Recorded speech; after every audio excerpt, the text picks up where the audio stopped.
AC will cool it down. Nigeria is very hot. So let me just discuss some things with you briefly as other people are coming. A lot of them got the wrong address. I don't know what they are doing in 𝗖𝗢𝗙𝗡𝗦𝗘𝗥. Lots of messages that they're in, I think it's 𝗖𝗢𝗙𝗡𝗦𝗘𝗥. Further down, I think that's where the bus dropped them. Don't worry. They will be okay once they come in. So, ladies and gentlemen, before questions and answers come, when you have your questions, please raise your hand. There is something that has been plaguing my conscience.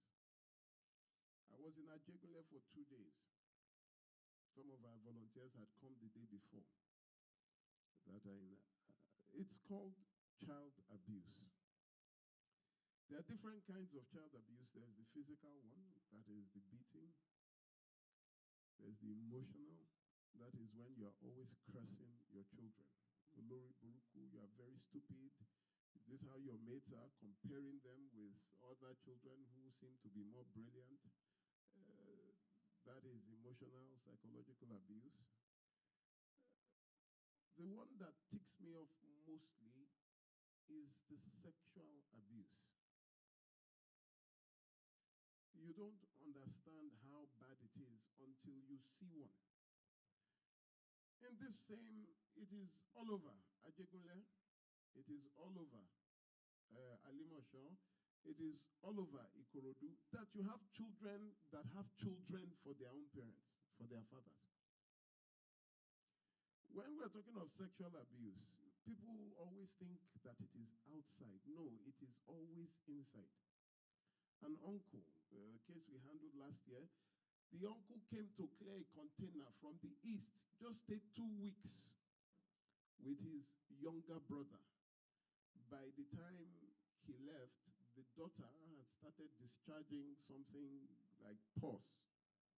They took her to the hospital, and when they checked, the doctor could not even speak.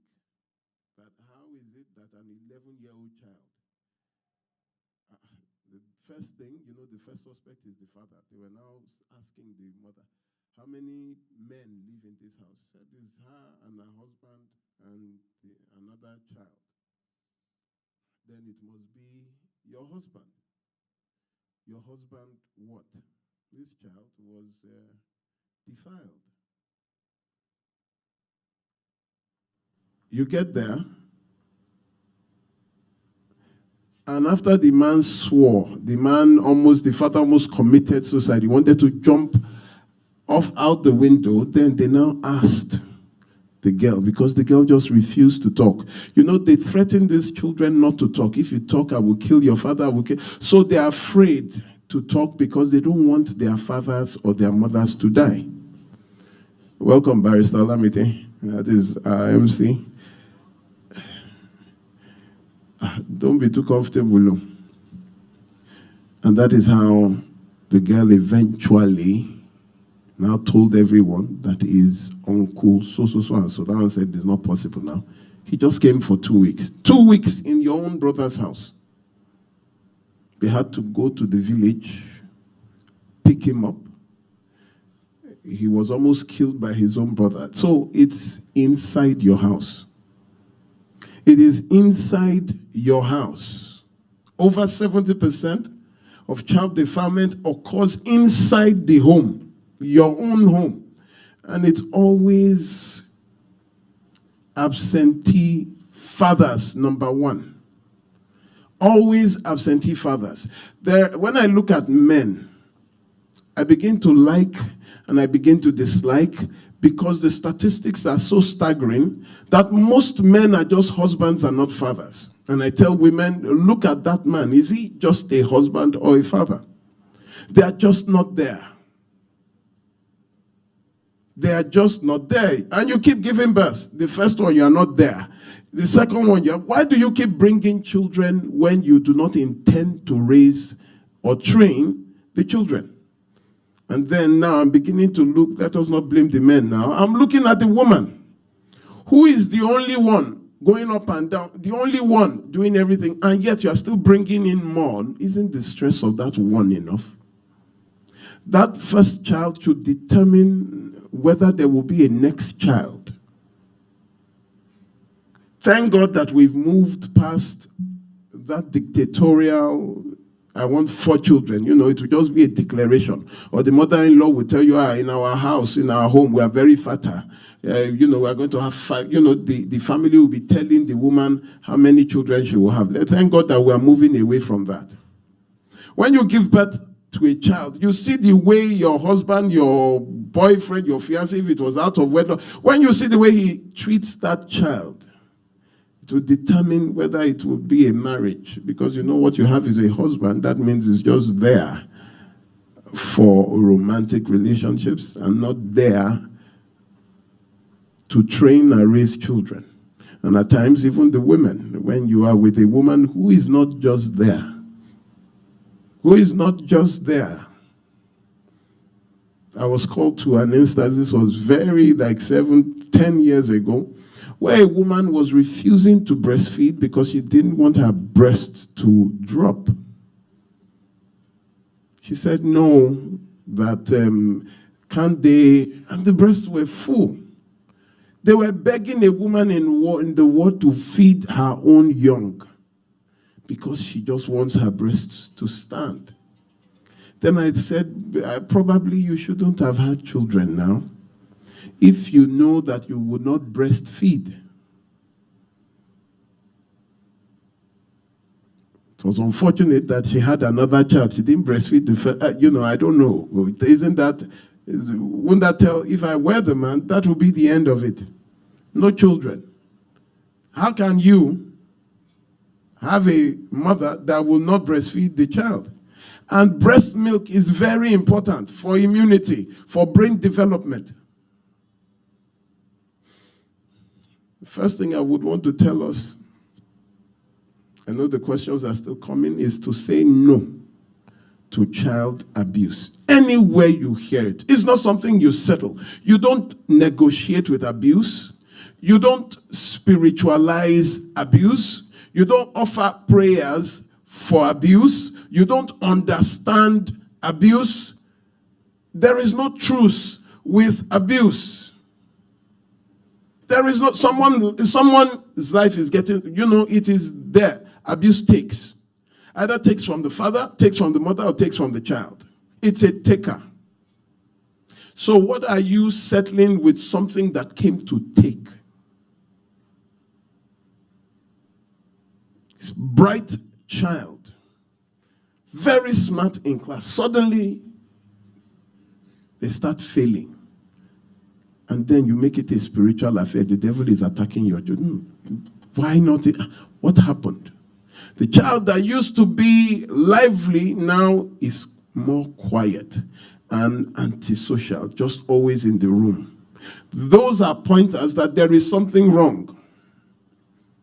But no, we start putting anointing oil on the door of the room, start anointing the bed, start anointing it is something internal. It is not a prayer point. It is something that is happening, has happened, or is still happening.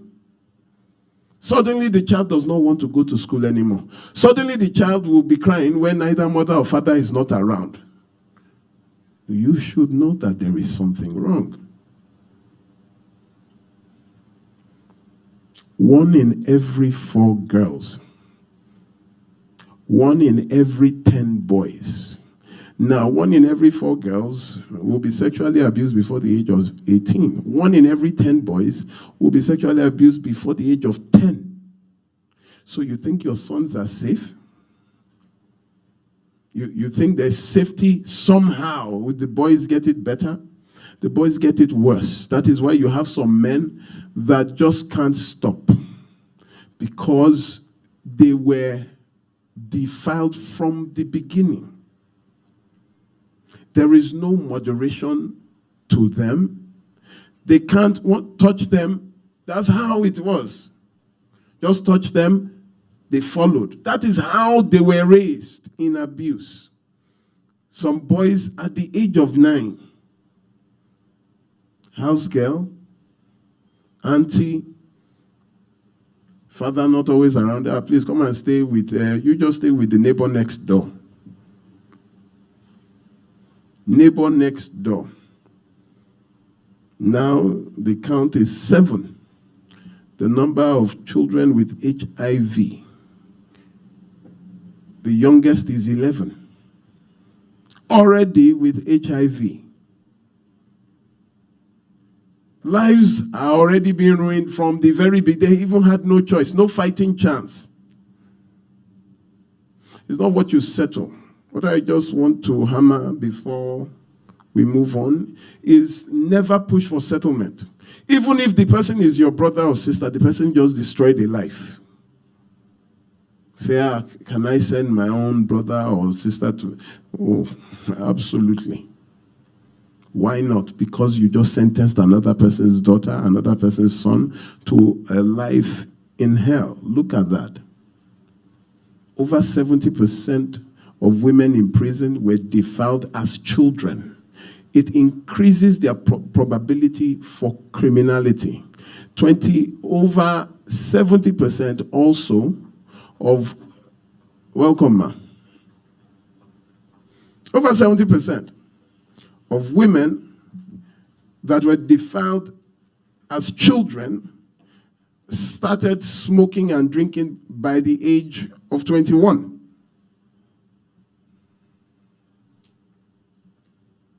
The worst, because they cannot talk. Because they will look at you, your faces are so strong. Some of you carry Bibles the size of the tablets that, God wrote the 10 Commandments on. Some of you at home, you speak King James English. Children can't communicate with you. They can't tell you. And then the fear of, what were you doing there? When your own is, what are you doing there? Who is the person? And children always, when you know nothing will happen. They tell you something small. You don't do anything about it. The children will tell you, don't bother, don't worry, uncle. Nothing will happen. So when a child grows to that fact, that nothing will happen, then they will be submissive to it because they know that even if you report, nothing will happen. But when a child knows something will happen, if my father hears, have you seen the confidence of a child when the father is around and the father is involved? Have you seen the bravery of a cub when the lion is around? It runs around but when the lion comes, the cubs come out. Because what? The father is here. Women, let us not just move with husbands. Let us also consider if this husband can be a father. Men, don't just move with women, being turned with hips, lips, and fingertips. Oh, she's fine. Can she also be a mother? It is complete except you decide or you have decided that you will not have children. So the union, should you decide to have children, must be beyond husband and wife to father and mother. Look at them. There were cases we were handling. The man has been sending school fees to the wife. So he said the school is 100 and something. The mother took them away from that school to a very cheap school so that she can have 50,000 naira extra. She doesn't really mind the education of them. So when the man, one day just came into the state and demanded to see the children, they couldn't. They were hiding the child. Because he wanted to see them, he expected them to see them in good school uniforms and all that. The school they were going to, they don't have school uniform. They will just tell you from home, just wear yellow over green. So there was no uniform. He was wondering that this can't be for 200,000 naira. And the woman just changed it. And what? Are you calling me a... It's not everybody that is a mother. It's not everyone. A friend of mine stayed in my house for 3 months. He is a civil servant, a federal civil servant, and he did an investment that was supposed to yield before the school resumed from third term. But the thing did not yield. Now, his wife works in the public sector and earns 3 times his salary. So he just told the wife that, please, can you borrow me the school fees of these children this term that he will pay back? Now, she earns 3 times his salary. He's the one, it is his house. Then, he's the one that sorts food. The wife doesn't really do anything. So that day, he had to ask the wife. The wife said, no, she doesn't have money. You know, when he now got to school, started going, he now went that, okay, pay it yourself. If you think I want to take them, pay it. She did not. The children were at home for 1 term. And the woman was going to, you know, when you see her, gold and everything, they were at home for 1 term. He could not believe that a woman will be walking out, looking at your children in the house for 1 term. When he got money, he packed out of the house and moved into my house. He said, it's done. That for you to be able to watch your children at home for 1 full term, first term, it's not everybody that is a mother. It's not everyone that is a father. You understand what I'm saying? So, let me stop there. Ladies and gentlemen, let me, Barrister Olamide, please, our MC for today, she's always sitting down. She's the one that would arrange our questions and answers, and she's a better version of me. Please, go ahead.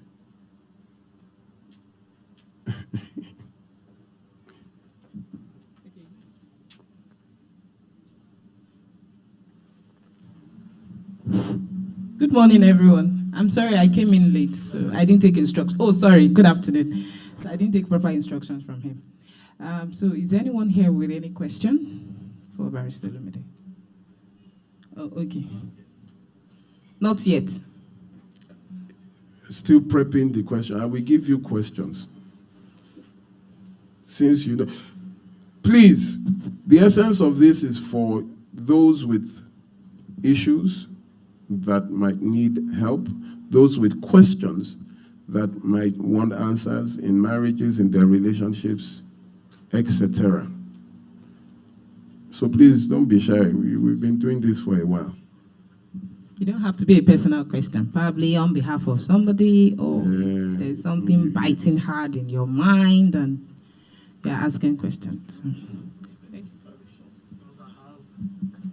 Good afternoon. Good afternoon, sir. My name is Engineer Oresanya. Thank you, Barrister Olumide, for the good work. This is a personal question which I want people to benefit from. Well, last July, my wife absconded with my kids to UK. Not that I don't know. We've married for 18 years. Though I've started hearing you now 2 years back. But our second child, my mother-in-law came and she spent 2 weeks with us. And after that, there's a problem. And I know that it's only God that will make the marriage and I'll stop production. So I have just 2 kids, a boy and a girl. The boy will be 18 by June. So I've been trying all my best. I'm an engineer. I travel far and wide. So unfortunately, 2 years ago, we did Canada for family. But I know that I'm not going with them. Let them go so I can sort other things out. Unfortunately, somehow, something did not come out. So she now persuaded me. She has her brothers there in UK that they want to do UK for them, blah, blah, blah. Okay, because for the kids, I want them to leave. So I consented to that, and I even put money down. But I don't know how God does the things. 2 weeks, we put in the visa process. The Canada something came out. That all the family should bring their passport for visa. And I met my wife. Well, for 2 years, we were looking for this, and look at what happened. She refused vehemently and said no. that unless I No talk to Canada. no to Canada, It must be UK. UK, that unless I talk to a brother, and I said, no, your brother cannot control my house. I'm the head of this house. So I'm going to withdraw that UK because we have just 2 weeks timeline for us to submit the Canada. So they refused. I went ahead to call for that passport. But fortunately, because I was not the one that put in for that passport in TLS, so there's a receipt that you need to get. So when the passport came, I got there to collect it because I requested for the recall. I asked me that I have to bring the receipt. So eventually, she refused and she said no. If I went ahead to go and get another passport for my kids in MENA. So on getting to MENA, my son have to tell mother that we're in MENA. So they quickly call 𝗖𝗢𝗙𝗬𝗘𝗥 that they must not do passport for us, that they have one. So came back home. To cut the long story short, she got the passport. So fortunately, they put in the visa for the UK.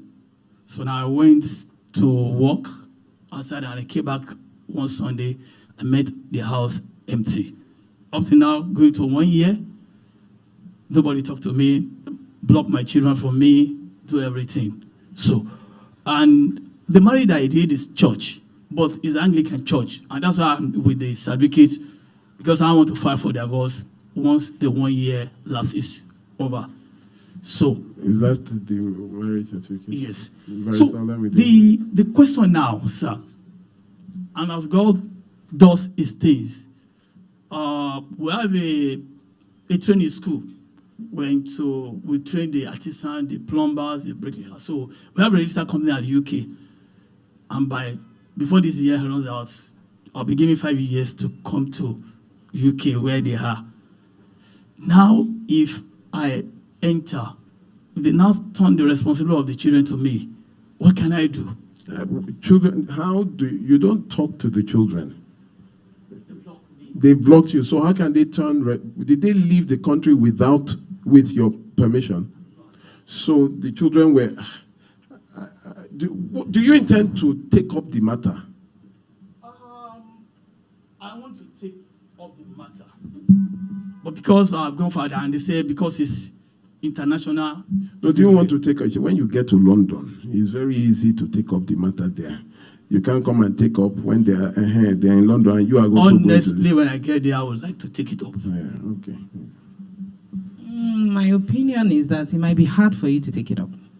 And reason being that when they did that application, you gave your consent. Yes, I would say that. To the UK? Yes. But you withdrew it at the time when they submitted their passport. So it was a joint application. No, I wasn't there. I wasn't part of the UK application. I was not at all. In fact, the forged. But she forged your consent. Yes, the forged certificate. Based on that. The forged certificate. What certificate? The marriage certificate. No. The UK government is going to ask for your consent. So what consent does she give? When we discuss it. How old is your first child? 18. It will be 18 by June. So they are still under the age of minority. So the UK government will not give them that visa without your consent. So what I see is that she forged your consent. Of course. Maybe she got a... So, sorry, I see a hesitation. Yeah. Did you say or sign any document? I did not sign any document. And the children were able to allowing go. your children to go. Yes. So the fact that they went meant they forged because Yes, they will not forged allow something. children out of the country without. I did not. And that is why they make everything so close. In fact, this matter, we took it to a police station. And they said, at least get me my children's passport. She refused. You can hold your own passport. But get me my children's passport. She refused. Sorry, let me ask you a question. Yeah. How long did you date your wife before you married her? Yeah, I did not date. So you didn't know the character of the person I you didn't know married? the character. Because I was in Ife, she was in Ibadan. There is a problem when people marry by proxy, by proclamation. Some people say, just come to meet you, you are my wife. Without knowing the character. After marriage, you now started seeing the kind of person. Sure. Anyway, I think you can take up something over there, Abby.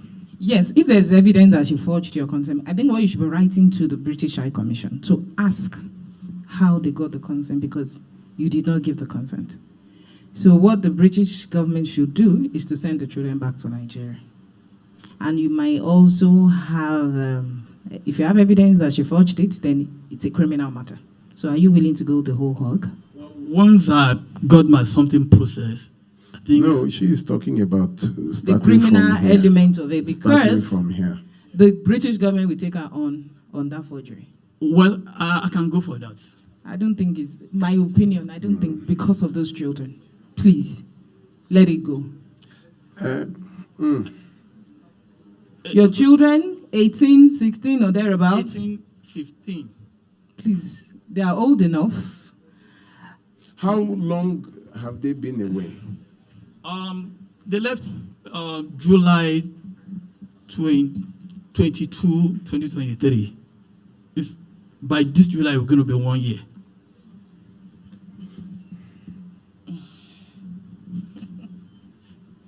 What do you want? Well, I've thought what Barrister Olumide said. Olamide said. Well, I think the best way to revenge in this world is to be successful. And once God have given me my own, also what I'm looking for.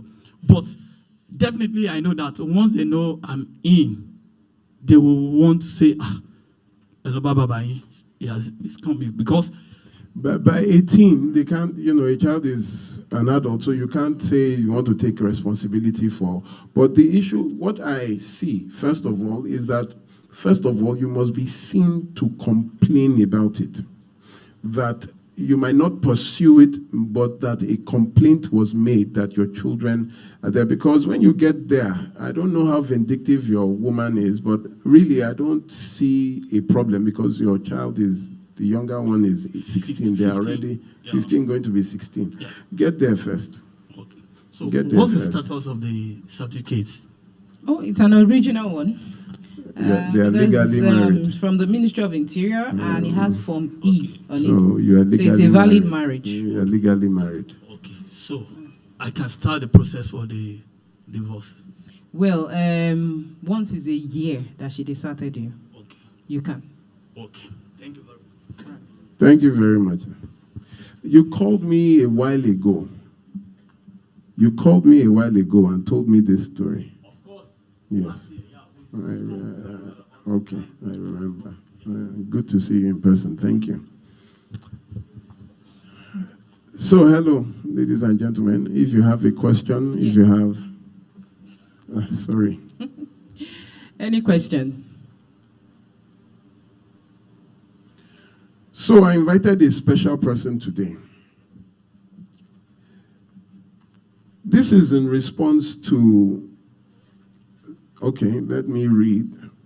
Person said, it is not in every situation, Barrister Olumide, it is not in every situation that you must separate. What you do is the moment abuse raises its head, you say that they must separate. There is nothing God cannot do. And, I have seen people who had been in an abusive marriage for 10 years, but the man suddenly changed, and today we thank God that they are living together peacefully. So please always give them a chance. The person might change. Thank you. When I read it, I would wish that the person would be standing in front of me to say that and not send it by. There's someone I want us to meet. Madam Yemisi, Nabi Yetunde. Please, can you come forward? Yes.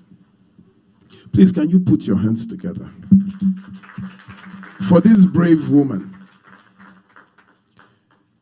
Just like 10 minutes. Please, media. Yes, we have that. Please, can you just briefly what happened to you in the house of your husband? Good afternoon, everyone. My name is 𝗖𝗢𝗙𝗧𝗑𝗥𝗑𝗚. I'm almost 50 years. I've been living with my husband for like 14 years. I had 2 kids. They are with me here. They are downstairs. I will start from where Barrister stopped. That Sorry, maybe, is that your daughter? yes. When you said downstairs, she waved her hand like I'm here. How are you? Can you wave your hand? Thank you. Oh God, look at find somebody. I'll try to start from where Barrister stopped, that maybe somebody can change. From my own experience, a bad attitude husband can change. Because I'm talking from my own experience. I don't know about yours, but I'm talking from my own experience. I have to be truthful here, because we can never know who can help. We can never know any advice that will be good for somebody going through what I have gone through. The beginning of my incident is when I've been with a person I couldn't conceive. Not that we had any marriage, but I was living with him. I couldn't conceive. So he was living at Sharon then, after, is it before 𝗖𝗢𝗙𝗘𝗥𝗚 or after 𝗖𝗢𝗙𝗙𝗘𝗥? So while I was living with him, there's a particular place in the evening we usually go to eat. Maybe we want to eat French fries and fish. So from there, I don't know that he's been talking with a lady, those sales girl. So to cut the long story short, he impregnated one of the sales girl. I don't know then. So when I knew it was the girl that called me, that say you are here today, you have been living with Babatunde for so long, you don't have a child for him, I'm carrying his pregnancy. So I had to go back home. I want to go and pack my things, because somebody have been telling me about such, I couldn't believe. So when I entered, as I want to be packing my things, he said, no. I saw the girl. He has already packed the girl's whatever, because the girl came for a weekend. So I packed, I brought one of my friends, I packed my things, I left. So before I left, he has been telling me that I should go and do something about my health issue, why I've not gotten pregnant. So I told my mom, we are 𝗖𝗢𝗙𝗧𝗑𝗥𝗚. So my mom said, how is it happening to me? I said, Mommy, ever since I've been in the university and everything, been with this man, I've not gotten pregnant. And he told me that whenever we had intercourse, that the sperm always dropped back. So when I left the marriage, I was now seeking for help. Who can help me traditionally with the stuff? Because we 𝗖𝗢𝗙𝗧𝗑𝗥, we are on all those things. So I now spoke with somebody that in case I found another man, hope this thing will not make me to belong in that marriage and not having a child. So the person now took me to their father. That the father has a sister who does all those things for pregnancy and all that. So when they took me there, we spoke to him. He said I should let him see my tummy. He knows about those things too, because that's what they do too. So he said, Madam, you're having this sickness. So I said, yes, you got it right. Before I knew it, he will be giving me some herbal medicine and all sorts. Within 3 months, I got pregnant for the brother. I think he's downstairs. So when I got pregnant, because if I didn't tell you the beginning, you will not ever understand my story. So he said I should take 7,000 naira to go and abort the baby. I said, I can't abort the baby. I've been looking for this child. So I ran. He wouldn't pick my call. I called the brothers. They would not pick my calls. And I cannot tell my mom, because the status of their father is the traditional side of it. And I came from a very disciplined Christian home. So my mother would not even accept. She would be bittered. Despite the fact that she knows that I need this thing. So I ran away from home. I even wanted to go and abort it. When I got to where I wanted to abort the pregnancy, because it's like a shameful something to me, that a girl from a Christian home, why did you meet yourself in such a condition? So I ran away from home. It was when the pregnancy was like 7 months. He just called me. Yeah, today, where are you? I hope you have not abort the pregnancy. I'm the father. Please, I want to see you. Please, I want to see you. I told one of my aunts. She followed me down to his place. He said, I brought out some antenatal whatever.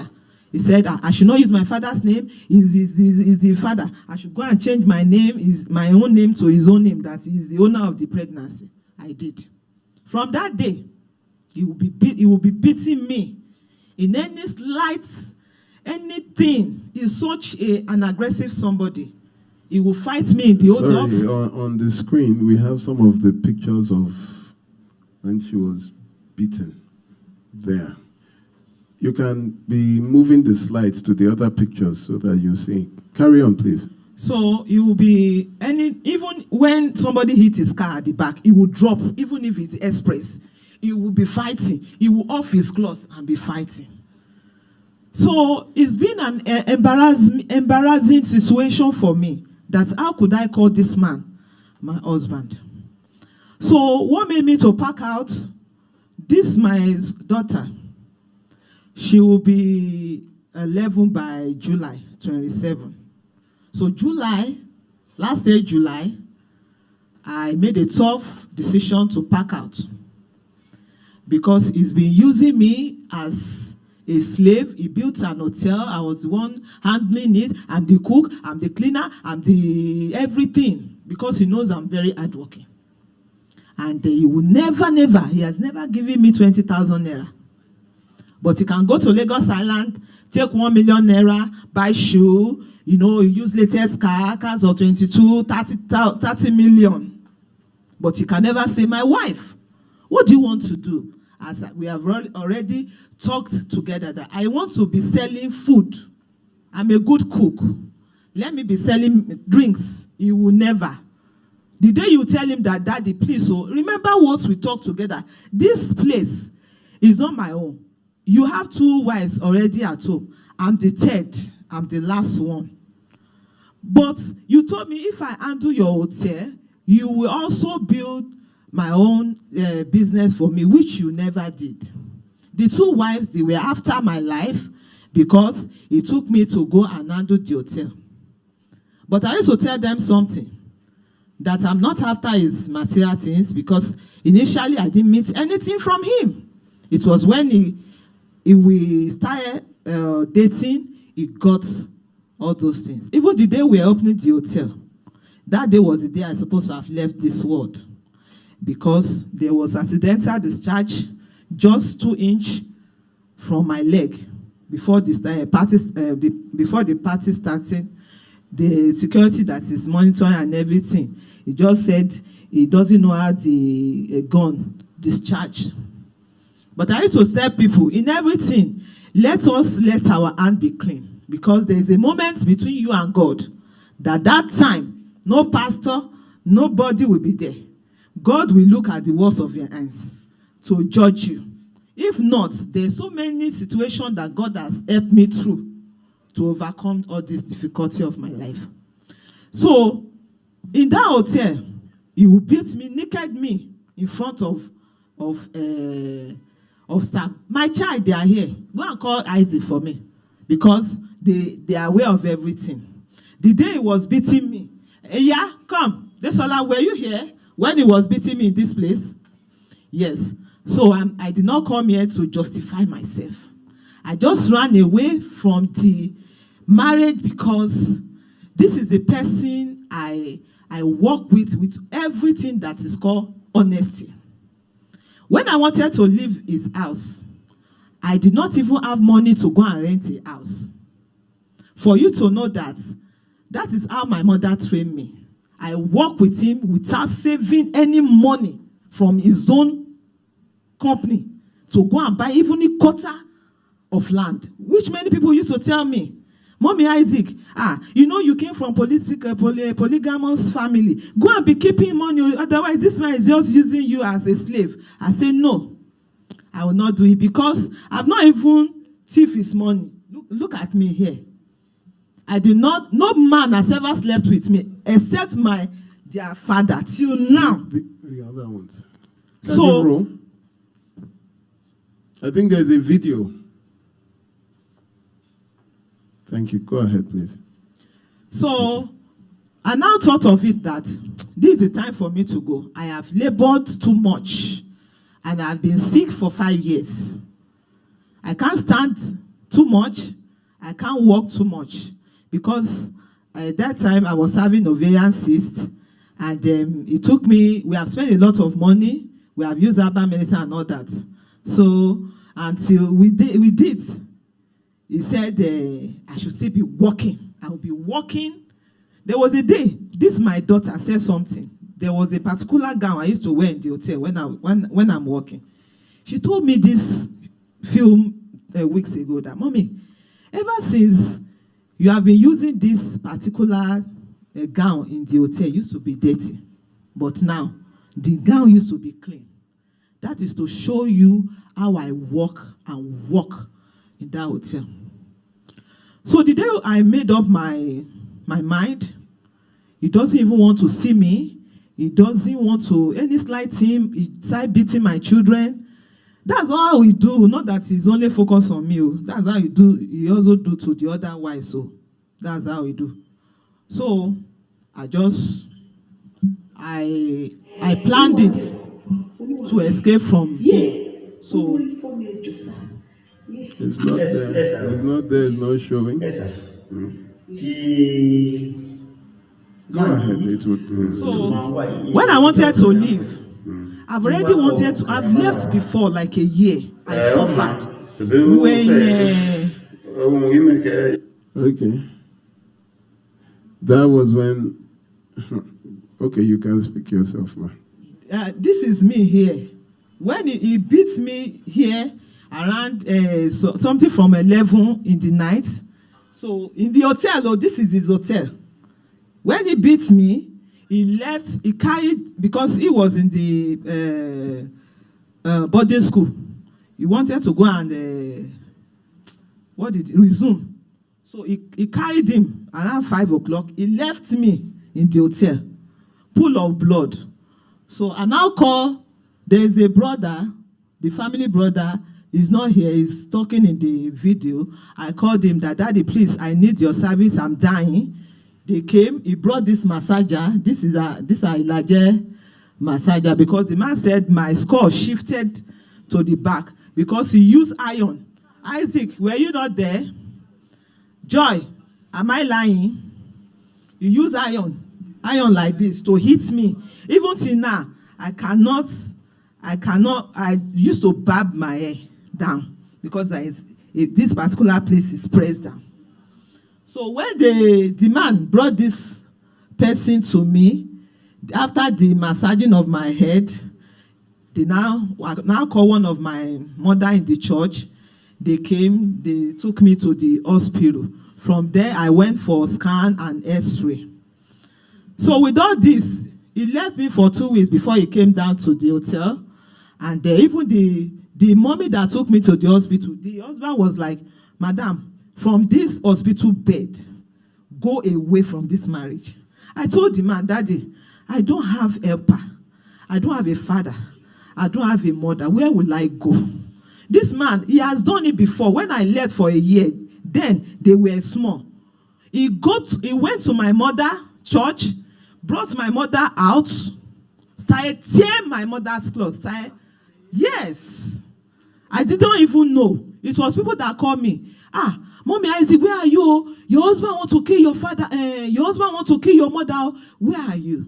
The next day, my mommy came to me, where the NGO helped us and kept us in 𝗣𝗥𝗙𝗘𝗥. That place is another hell. That's why the fact they want to help us. But we suffered.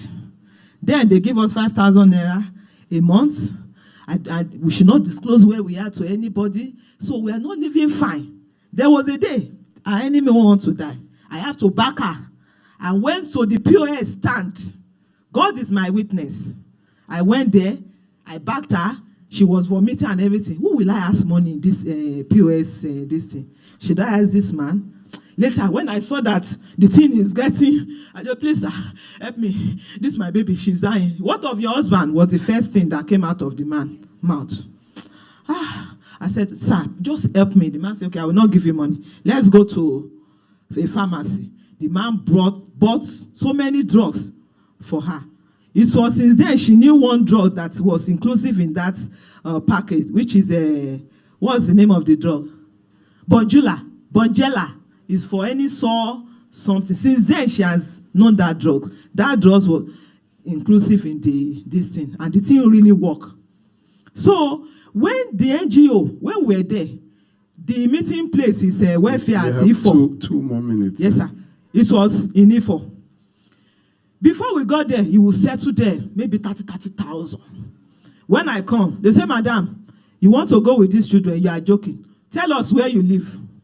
Tell us the job you do, and you want to collect 2 children to train them. Is it? I said, I don't have a house, but I have my mother. I said, your mother cannot train this man. This man is still capable to train his children. Why will you not carry the children to your mother? I beg you, is this man who will give? They said we should excuse you, that they will call us later.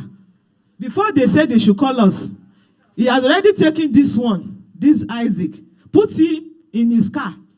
As he was going, I even thought they were talking. No, before I opened my eyes, we were outside. I saw him driving towards the gate of the court. I said, help me, oh, he's taking my child. They now call him, Mr. Man, your money cannot work here. We have not, they are the one that took money from him, oh. But when they know that he wants to now use his own strong hand, they now said, it's true, your wife, it's true what she's talking. You are in the court. You now pick this boy because you need a son. You want to drive him out of the court. It cannot be done. So later, they settled it. My mother settled it and all that. But my mother made a statement. I don't have capacity to provide for you and these children. But if you did not divorce this man, if I die, my corpse will not rest. That came to manifestation last year, July, when I saw that things are getting sore. So I told somebody to borrow me money. The person did not even know me. It was a driver. I called him, please come and check my load. I want to move it from Ondo to Lagos. The man saw he said, why do you want to leave this beautiful place? What happened? I said, don't worry, it's a long story. I said, even I don't have money. He said, how much do you need? I said, I will need like 400 to get a house. The man borrowed me. He said, how are you going to pay? I said, don't worry. My husband has a new AC, 3 horsepower AC. I'll pick one. It's a new one. When I got to Lagos, I will sell it. I will now refund your money. The man did it. I took the AC together with my things. So when we got to Lagos, we could not even find the person that would buy it. They said they need 2 horsepower. The man himself was the one that even bought it and gave me extra 150,000. So that is how I lived. I left with nothing. But I hope in God that so far I did not commit any adultery in this man's house. So far I did not take his money to go and buy even quarter of land. Let God judge me. And I thank God for meeting this initiative. I thank you, sir. I thank you, everybody that has contributed for me.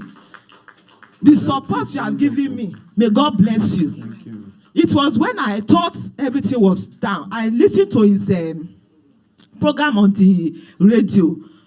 Because, sir, there was a day. Let me say this one. Sorry, sir. There was a day. Two minutes again. Yes, sir. Sorry, sir. Sorry, sir. There was a particular day. They did not go to school throughout that July to last year. We are together.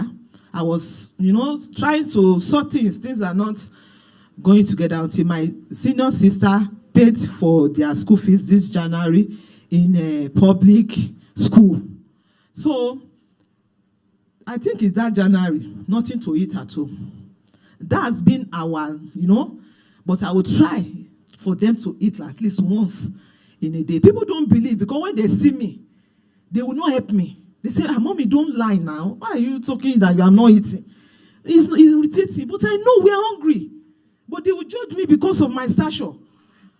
So that day we don't have anything at home. We have one oil. I brought it from my husband's house. They want to make indomie. I managed to go and buy that indomie. And they want to fry egg with that indomie. And that oil, I did not believe the oil.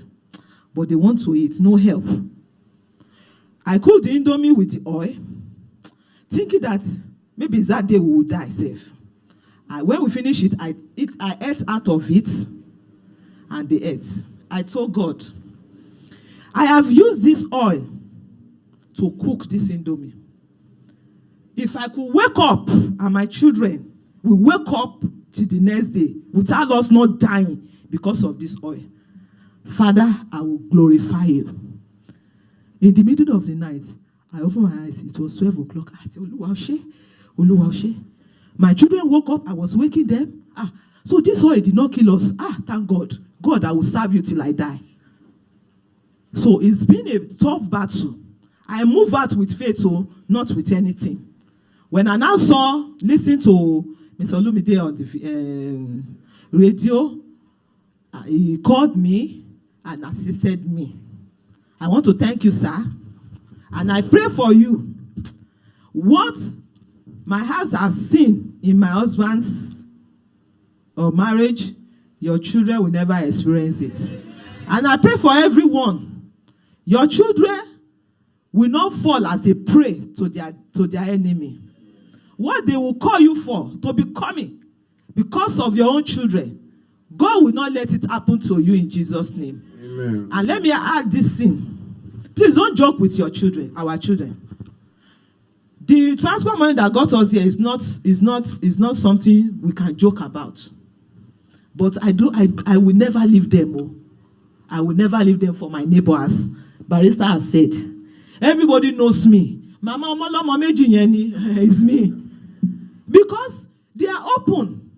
You go and stay with my neighbor. This one will carry ball and go to the second street to go and play ball. And I will now come here and leave them 12 and 10 plus. I will leave them at home. No, we used to carry ourselves all about. Please, let us take them, because that's what Baisa started with. Let us carry them along, because that is why we are suffering. When I'm old now, I cannot walk. They will be the one to help me. But when you have mistakenly left them for the prey, how is your night going to look like? God bless you. Thank you very much. Thank you very much. Thank you very much. Thank you very much. It was just a. Okay. It wasn't funny. She called me. She must have called me like 1 million times until I had to what exactly happened. And it's terrible that she was just one of those that escaped. Some did not make it out. So when you are telling me that, they should remain, that there's nothing God cannot do. She has a skull that is dented. Her eyes, you could see the eyes, you could see there are even some other ones that she was collecting drip. She was in the hospital. You don't joke, you don't negotiate with abuse. You don't spiritualize abuse, that it is something you will cast out. Some people say, I decree love in this house. You can't decree love. It's either there or not. It is a noun. It is a person. Do you understand what I'm saying? So you can't decree it. You can't command it. That's why there's no love potion. They tell you to expire. You can't chain love. You can't enchant love. It will fail, except it is genuine. So please, if you're in an abusive relationship, yours is even better. Just leave. Abusive marriage, where you are being battered, beaten, bruised, it could be physical, it could be emotional, where you are being cursed every time, where nothing you do is good enough, your food is not good, your family is not good, your mother did, all that. Please, you don't have to wait till it. No, you don't have to wait till it is well. Please, Barrister Olumide. I just observed that some people just came in. Thank you very much for coming. Does anybody here have any question? personal, by proxy. What did you say? Okay, barrister. Hello, barrister. Yes, sir. Pertaining to the sister that just left the podium now, what can someone do for that man? Because there is evidence. Because there must be an example for all this. Many people go away with it and think nothing will happen. That's too barbaric. Is there anything one can do? As it is now, I don't back down from a fight. To take it up with all this is not an issue. What I am just concerned about right now, because what happened was like years. How many years? Huh? Ago now. Okay. Living from hand to mouth. The immediate question for me is, how can they be sustained yet to eat? Because you need to be alive to fight. So the first thing for us was to consider. I don't like sending, this week you send 5,000, thank you for that, but my children are not. So what we do is to look for how to equip them to earn a living, to empower. So once that is sorted, I believe that by this month all that would have been sorted and she would be able to, because she's a fantastic cook. If you see all what she used to do at the hotel, I was like, you cooked all this. So we're equipped for that. And then after there is livelihood, then we can now look at, okay, let us now proceed to fight. Because when you use all the money for livelihood to go and fight, after the fight is over, whoa. The man is Well, in addition to what Barrister Olumideha said, Madam, where did this occur? Lagos or Ondo?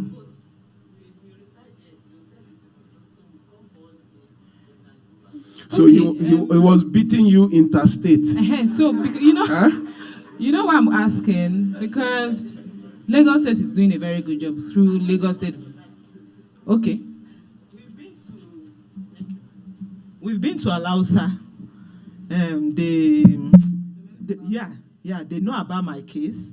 They've given me a letter to go and give them at Ajah police station because he resides in 𝗖𝗢𝗨𝗡𝗥𝗦𝗘𝗥. So when I got there, I met the woman police. I told them everything. They now told me something. That, madam, you don't want to see this man. This woman rights that I should be very careful so that they will not push me. That's how they said it, man, to the extreme. That, did I have a job? I said no. Now, if they reconcile with you, with your husband, maybe to be paying school fees, you are still subordinate to this man. When they say, okay, pay so-so school fees on the 10, and the man did not pay, the man started calling you, cursing you, and all that. Still go and look for a job. Put your children in little school that you can manage for now. So when they told me about that one, because many people want to help me, but they will help me to a middle and back out. Transport from 𝗥pẹ́ to Ajah to come and be reporting to the police. I don't have the money. I don't even want to see him for now. Because I told him, if this matter resort to court, you will lose. I know what you do. Wọ́n máa sọ pé bẹ̀rẹ̀ ẹjọ́ là ń rí. Kì í mọ̀ pé ẹjọ́ mo fi ẹlẹ̀ fọlọ́run. My senior sister say, don't do anything court. Just let him go. Go and do something to be feeding yourself. Just leave him. Okay. Thank you. You know me, I don't believe in leaving people like that. Because they will go and marry somebody else and then repeat this. So you are just... Okay, he has remarried after you. No. And he has remarried. Okay. So, and you can be sure that that one is also going through, the first two are going through abuse, including you, and most likely so that's the problem. We keep recycling abusers. It's amazing. Any more questions? Question by proxy too. You know, the basic reason we are here, you know, is for those that have issues that are looking for. Thank you. Somebody down. There's another microphone behind you, Barrister.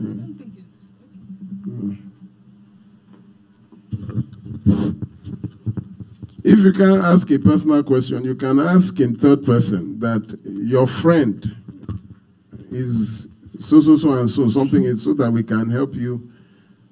Good afternoon, everybody. Good afternoon, sir. My name is Pastor 𝗧𝗜𝗧𝗛𝗡𝗥. Okay. Barrister, thank you very much. I've been following you on radio for some time, and today is my first time. I came to see you.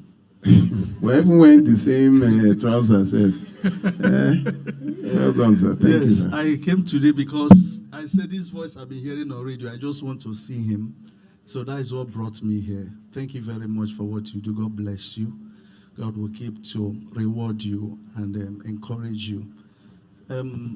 I be following you because as a pastor, you have different cases to handle. So, and you know, following your radio has opened my eyes to so many things, even how what the law says, you know, concerning different matters in marriage. But the question I want to ask, is there's this case that came to me. The person is not actually my church member, but the sister worships with us. And I just want to have an idea so that I know how to advise them. You know, this lady, they stay at 𝗖𝗙𝗙𝗘𝗥.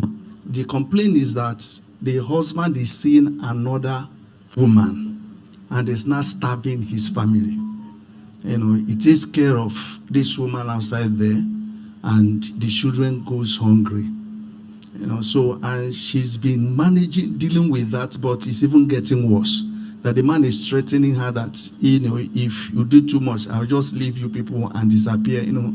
So I didn't know how to handle because they are not direct, you know, but just that the sister is bringing this matter to me. So what will I advise a woman that has found herself in with this type of man? Thank you very much. Okay, sir. Please hold on, sir. How many children does she have? Almost 6. Okay. Almost 6. Is there a quarter of a child somewhere? I said almost 6 because I'm not sure. I know when they were 5, but it seems they are 6 now. I'm not very sure, but it seems they are 6. Between 5 and 6. Yes, between 5 and 6. What does she do for a living?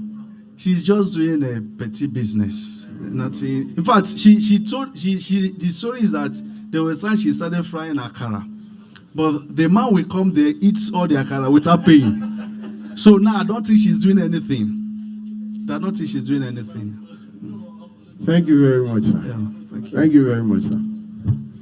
But you can, sir, you can answer the question now. You know what I will say already. Now, there is a problem in, first of all, the woman has no job. You have no job. So you are waiting for proceeds from a man to eat and feed children. So if that man dies today, what will happen? If he has a stroke, if he has an accident, that means they will not eat. 1. 2, how can you keep giving birth for a man who is not feeding the children? So there's something called contributory negligence. That is when you also are contributing to your problem. You understand? When you also, for example, this area is known for armed robberies, break-ins, and thefts. Then you don't lock your gate. Or you forget the keys to your car in the knob of the car. That is at the keyhole of the car. Such that anybody passing will see the key. Now, legally, I would say that's invitation to treat. That is, you are more or less inviting somebody to enter the car. So when you say your car was stolen with your help. You are assisting a man to punish you. You are assisting a man to starve you.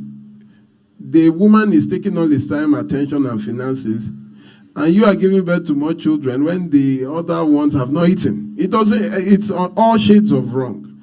Women must have a source of income. I can't shout at women enough. You cannot be without anything. When you think your body is a source of income, there is a problem. Because in 1 year, after one child, maybe after 3 children or 2 children, your body is not the same. So even your bride price is not the same after you've given birth to a child. It's slashed, it's 50%, this bonus for the man. Yes, now, if a woman, you want to marry but you are pregnant, first of all, they won't collect the bride price, they will wait for you to deliver the child. Then after you deliver the child, they can't really charge you much because value has dropped.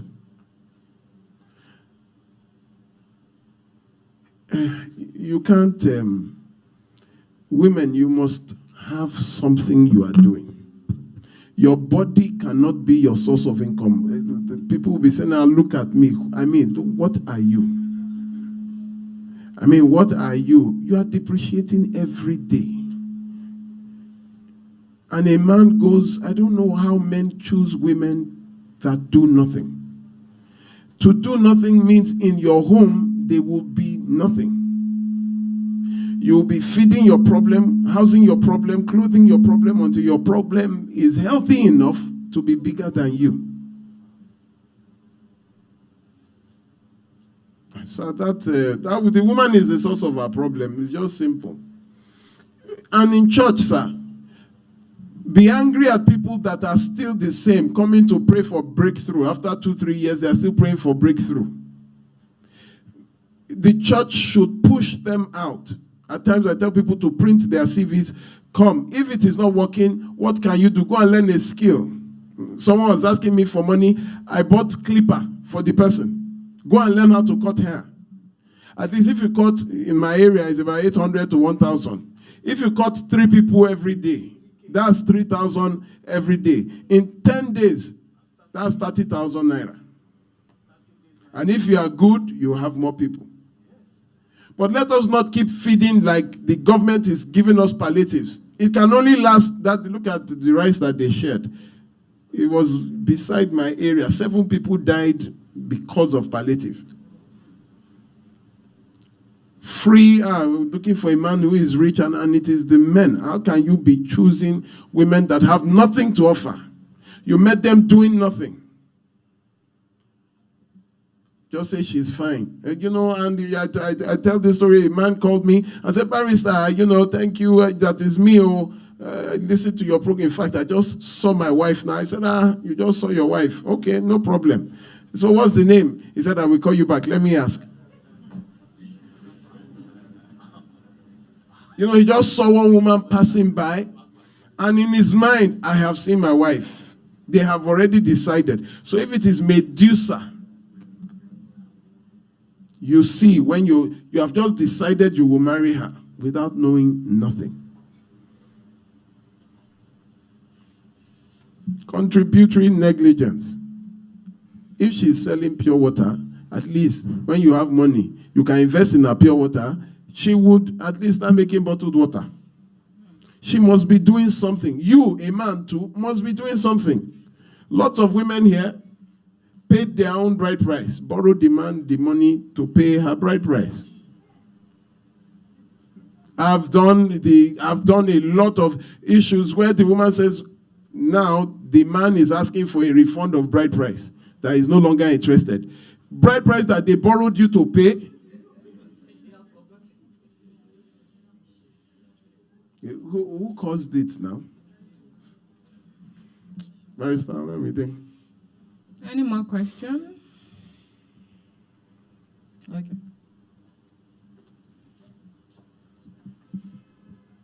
Sorry, sir. I want to add this point too to my experience. When we are, I'm not biased.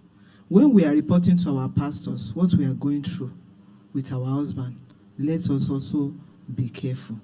From my own experience, the pastor in my church that I've been going to be explained to him what I was facing in my husband's house. He will tell me that they cannot dissolve. I should still maintain the marriage.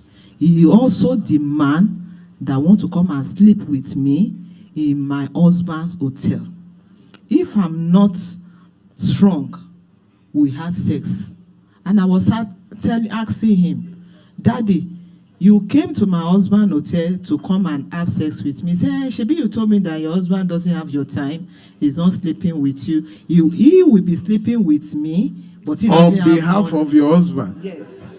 But he doesn't have money, but he will be servicing me very well. So, and I told him, and you want to sleep with me in my husband's house? He said, no, that is an hotel. It's not your husband's house. So we should all, not everything is spiritual. Not everything you explain to pastor. That energy you use to go and explain to pastor, go and use it to find something to do. I'm sorry to say that. It's from my own experience.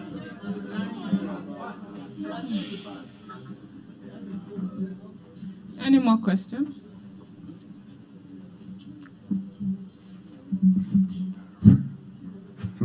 Good afternoon, in the house. Good afternoon, sir.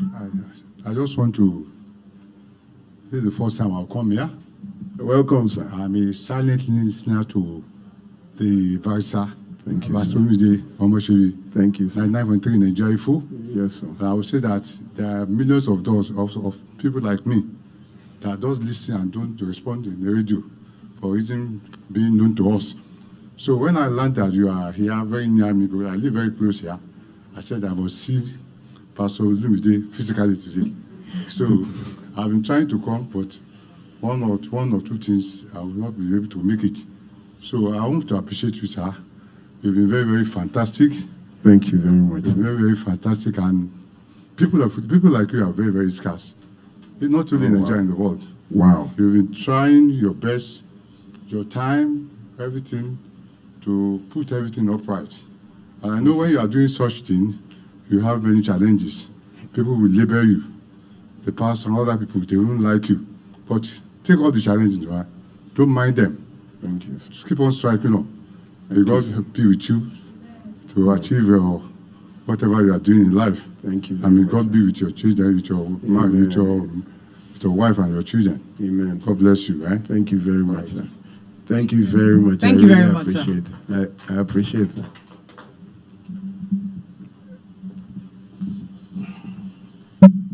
Hi, good afternoon. Good afternoon, sir. My name is Kingsley. I've been an ardent listener to your program Oh, wow. since Thank you. the COVID era. Thanks Thank to you, sir. 2018, I think I benefited from COVID. My question is in respect to the lady's case.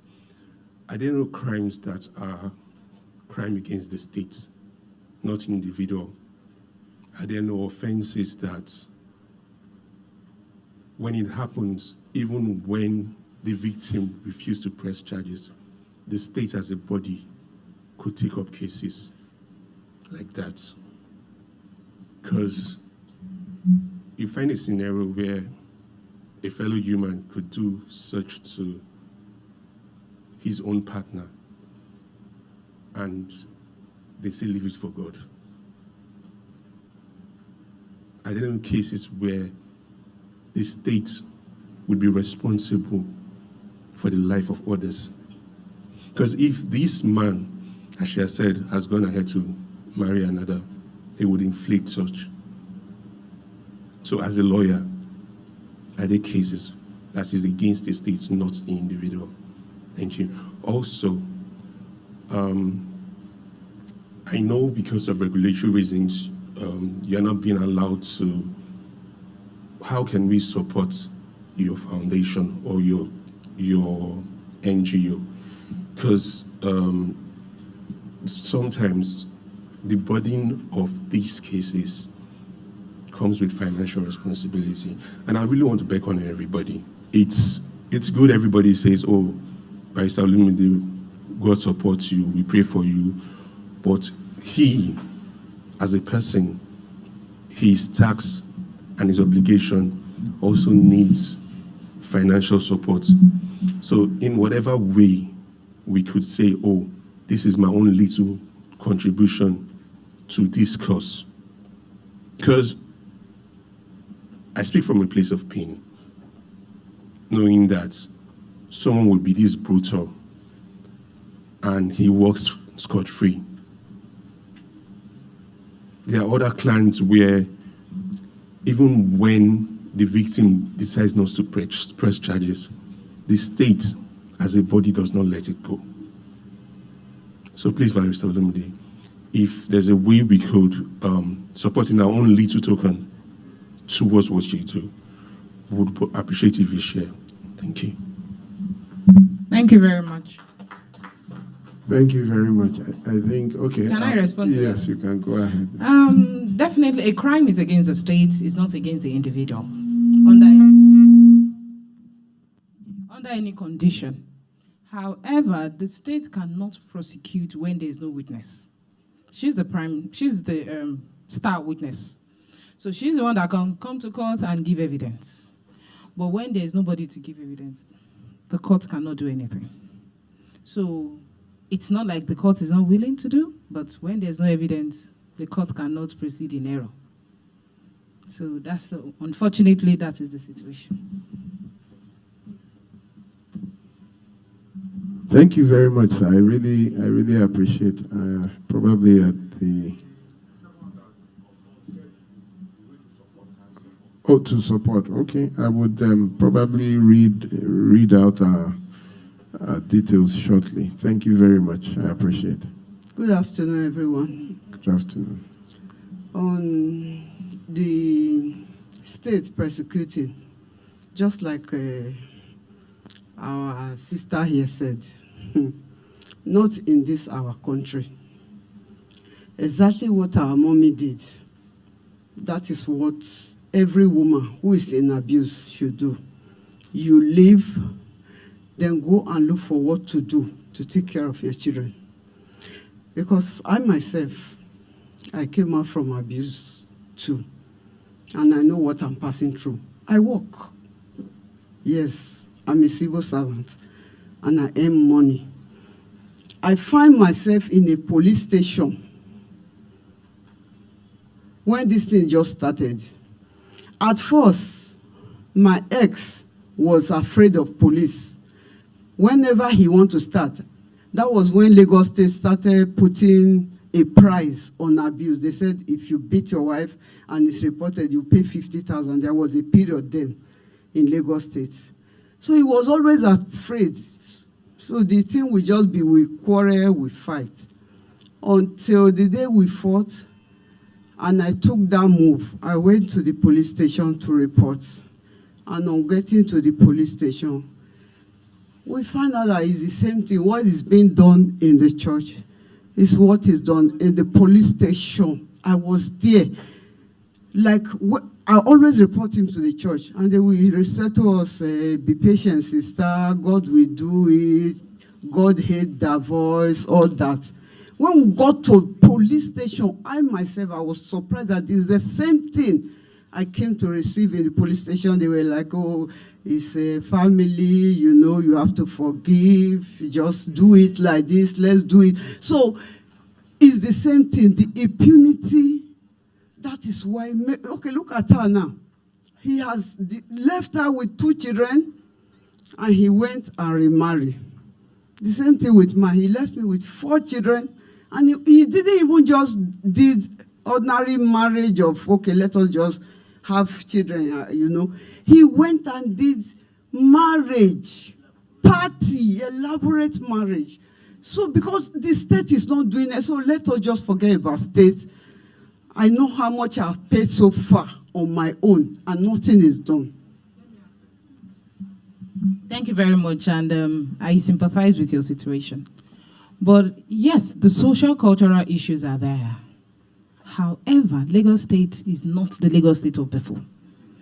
Lagos State domestic violence, sexual and domestic violence agency is the appropriate channel to go through. Most of these police stations are not trained for this.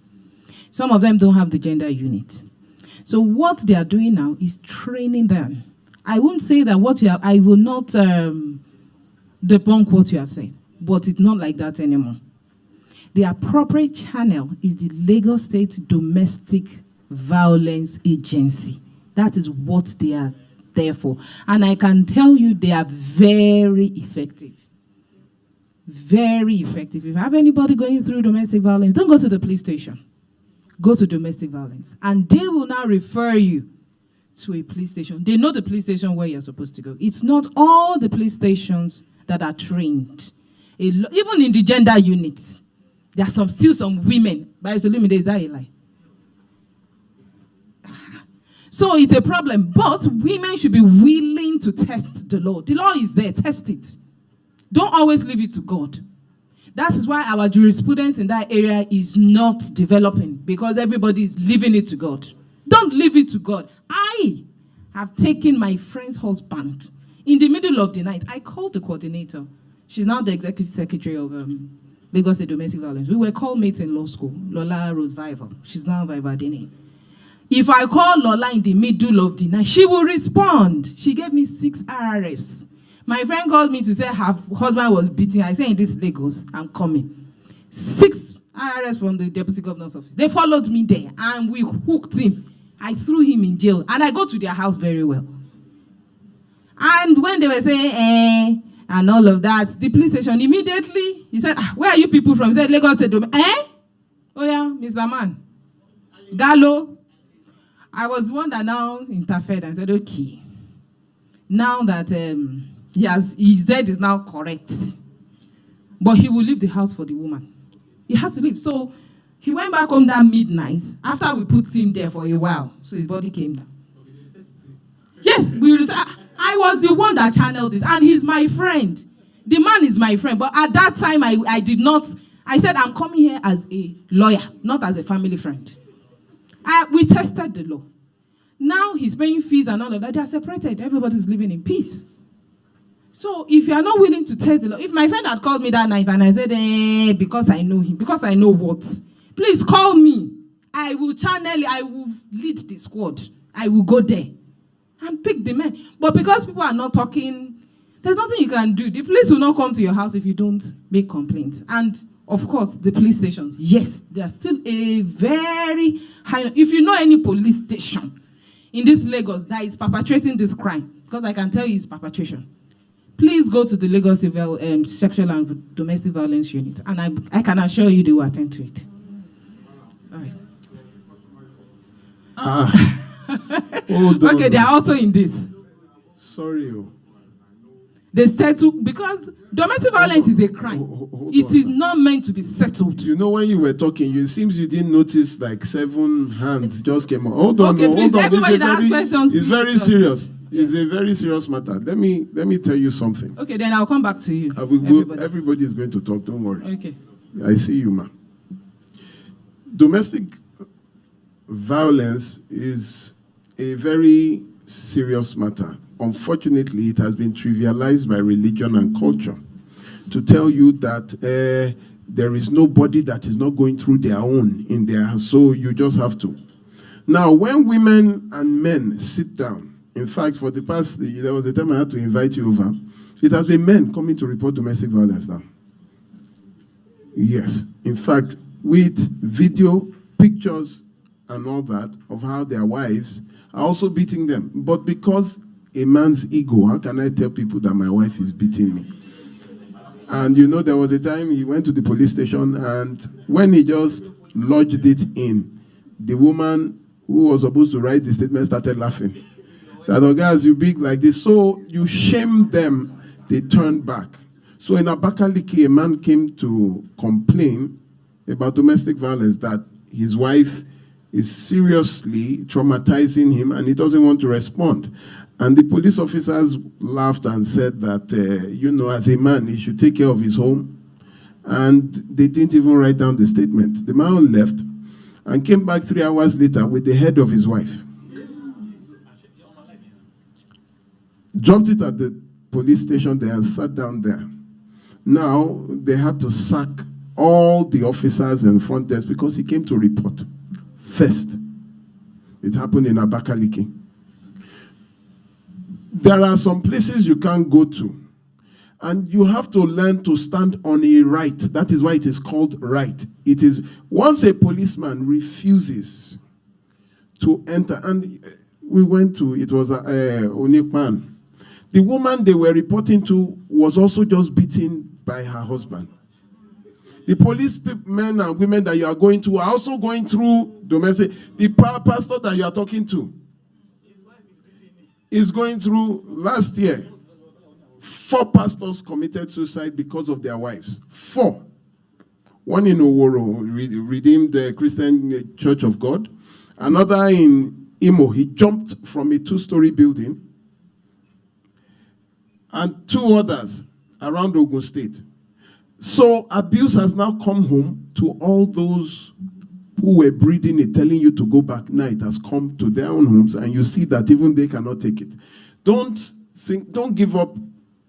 That is what I would tell you. Yes, don't give up when somebody goes to the police station and they tell you, Kinika, go back, is a family. Don't give up. That is why I come and I say, call my number. If I cannot come, I will direct you to where you go. And that is the same thing she has said. You know, it is human beings you will meet there. It's not that you are meeting programmed rope. It is human beings. And a lot of them have entered the police force with traditional thoughts. A lot of them are beating their own wives at home. A lot of them are being beaten at home. And, you know, they are still in violence, and you are coming to report violence to them. It will not work. Salt water cannot flow from a fresh water source. An orange tree cannot give you pineapples. So your statement would be confusing. The lady told us, they told her not to go. That is 𝗖𝗢𝗨𝗡𝗦𝗘𝗥, head of human rights. Said, since she's not going, where are all of them going? That's what she told me. She's in her own kidney. Until I called the area commander, she now came, she knelt down, she now showed me scars on her neck. I said, as a police officer, you are going through domestic violence and abuse. You shouldn't be in that uniform because you are as gullible and as stupid. All the investment of the federal government on your head is wasted. Don't give up. Or if it doesn't work, go there. Is 𝗖𝗢𝗨𝗡𝗏, go there and make a report. We've buried enough now. Last year, over 400 women. There are 365 days a year. You have over 400. That means every day somebody was being killed. Every single day. 2016, Shija is a research institute, came to perform research in Nigeria here. They found that in Nigeria, between 300 to 350 women die annually due to domestic violence and abuse. That was 2015. This is 2024. As far back, and Nigeria has no record. So it was difficult for me to even get, it's difficult to get statistics because Nigeria has no statistics. Bureau of Statistics cannot tell you how many marriages occur in one local government, not to talk of one state. They don't know anything. You ask, they will ask you back. They will be asking what exactly, why do you want to know? It's not your problem. Just give us the statistic. Why do I want to know why? It's freedom, bill of freedom of information. They don't know. They don't even know how many children are born in a local government and they are giving birth certificates with numbers. They don't know. So please, don't stop. Go ahead, go to 𝗖𝗢𝗨𝗡𝗏, DSVA. She said it.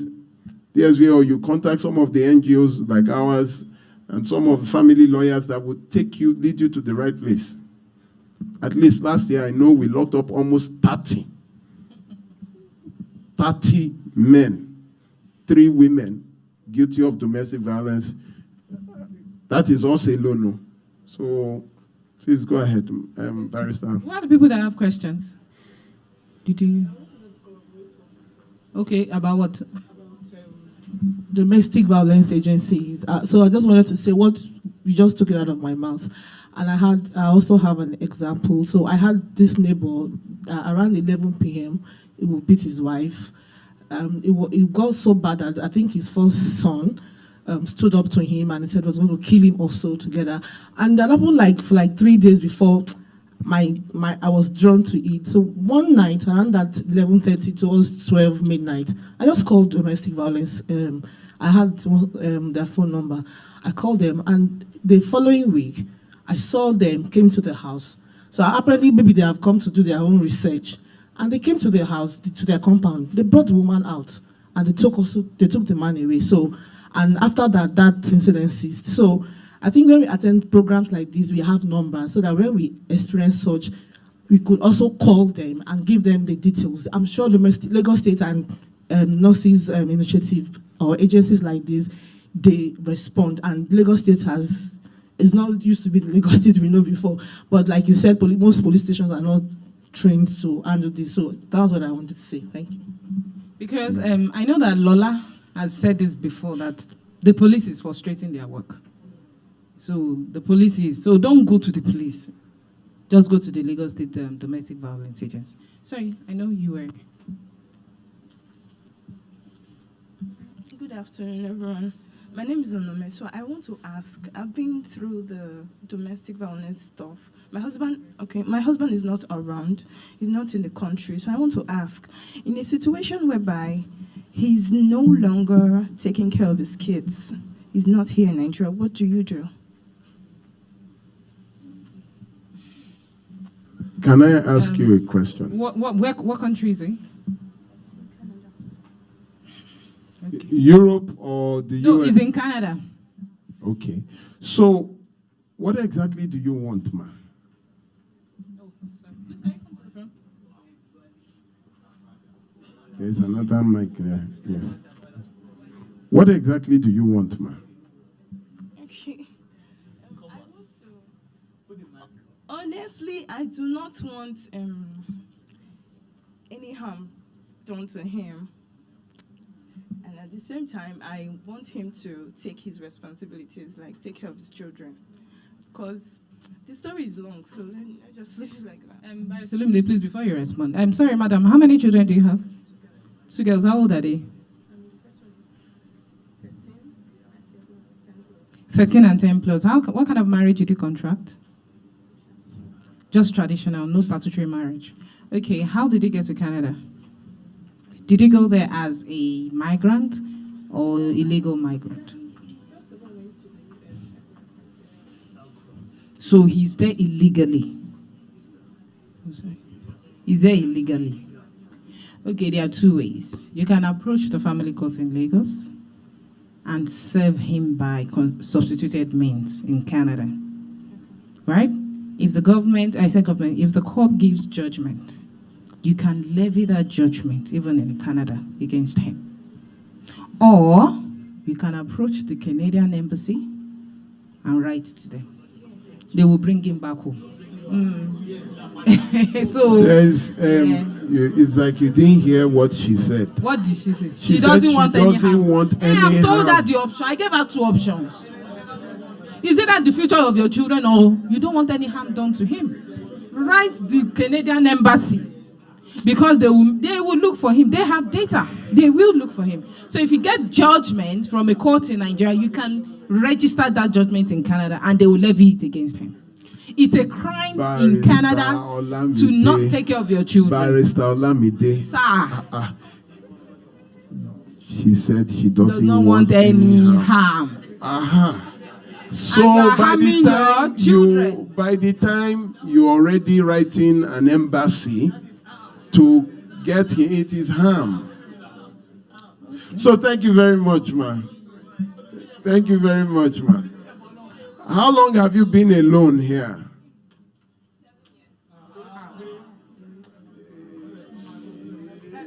Sorry, madam, do you ask him for the money? Is there any open line of communication between you? Sorry. There is. Okay, so what's the issue? Why is he not looking after the children? I don't know. It's just, I don't know. And you said there is a line of communication, but do you ask him what is his response? No, it does not just say anything. And maybe he doesn't have, or what? It does not. Does he speak to the children? Sometimes it does. Okay, put it in your mouth, please. Sometimes it does. Madam, I can don't I understand. I think I need to vent. Take it as someone that cares about you. So your agreement was that when you get married, he will go abroad and leave you here? No. But along the line after marriage, he left 7 years. So you are here 7 years without your spouse, without support from your spouse. Right?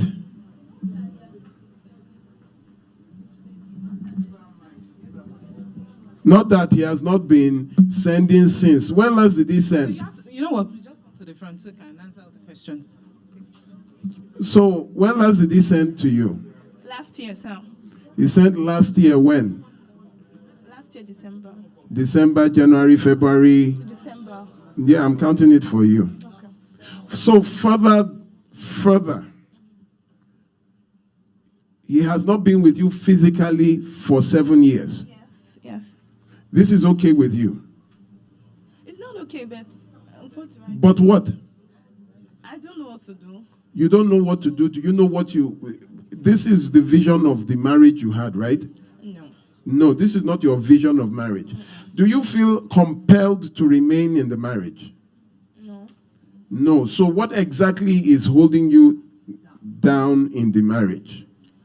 Honestly, it's not as if, for me, right now, if he comes, I don't think I would want to continue, but I really want him to take care of his children. It's not a matter... Let me tell you something. Your choices affect your children. Do you understand? Yeah. Your choice to be like this affects your children. Okay. It's not... it affects them. First of all, where are the children? They're home. They are home with... They're by themselves. I did not let them go to anywhere. So you lock the door. They're with the key. So The they can 13 years, Abi? One is 13. So, So, pedophile looking around? No. How would you know? Cause I don't let, they don't come outside. This is what But you they think. have- Let me tell you something. The absence of a father always puts your action at risk. Everything you are doing is... Sit down, please. Everything you are doing is at risk. 7 years. And this is something I want to talk about. Those that marry women and keep them in shackles of marriage and travel abroad. Do you think that man is alone 7 years in Canada? Do you think he's alone? Do you think he is alone? Yes, now somebody has to wake you up if you are sleeping. Do you think he's... No. You know, we all know that he is not alone. Do you know if he has children in Canada? No, I don't know. You don't know. So, what do you know? But the suspension of your own life, you are living in a state of suspended animation. You are what? You better get up and go and return his bride price. Is everything... How now your own daughter coming to you like this, that her husband has been gone 7 years, your daughter coming to you, telling you, Mommy, I don't know what to do. I'm just here. I have 2 children. I've not seen him in 7 years. He has stopped sending... What would you tell her?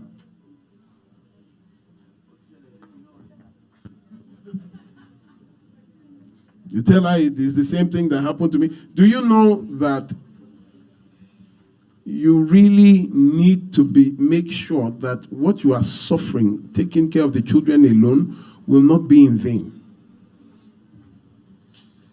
Will not be in vain because it is not balanced. If you're a single mother, then let us know that you're a single mother. Yes. Don't say your husband. Someone you can't see, someone you can't feel, someone who is not there is not possible. Somebody in your family has got to have warned you and told you that this is not right. It is not right, for whatever reason. You can't keep it. They just keep them locked up. There are lots of them that you just see they will send maybe 1 car. And you say, my husband sent... You have not seen... There's a lady that came 17 years. She has not seen her husband. She found out 2 years ago. Why did she come to me? She found out 2 years ago that her husband came to Nigeria, but quickly went back. I said, where did he go to? Where did he, does he have another family? Said it was 17 years. Your marriage is supported by network, MTN, video call, everywhere you go. That is not a marriage. That is not a marriage. And then you will see some men approaching you here that have better sense. And then you'll be telling them that you are married. What you are doing is called lockdown. That's what you are doing. Someone just locked you down. And I've been privy to be amongst them when they say, just find one girl for Nigeria. We go born for, at least you have roots in Nigeria, then they continue their lives there. And no, that's not right. You can't accept anything. You must demand from life. You're not just let life fall on you. You must demand. Even the Bible says, the kingdom of God suffers violence, and the violent take it by force. You don't wait for something, you take it.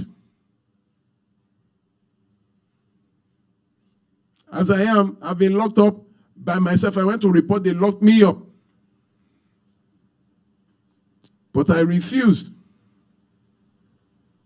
I said, no, there has to be something wrong with this because I'm the plain. You know, until you are now known, by the time you just, good afternoon, can I see the DP? Who is this? Very salute. Hope say we never do anything wrong. Go. Persistence, you must refuse. How can you, is he mad? You just lock up. And women, why do you do that obodo oyibo thing? Thinking that that is some virtue. Thinking that is some class. Thinking that is respect. That somebody somewhere in another continent is bearing your name, you are bearing their name, and you say you are married with some jewelry. Madam, you are not married. 7 years is what the law says to declare somebody dead. If you've not seen the person for 7 years, the law says you can assume that the person is dead, and you can file that your husband is dead legally. Why? Because you've not seen him in 7 years. That is the law. Let's go ahead, please.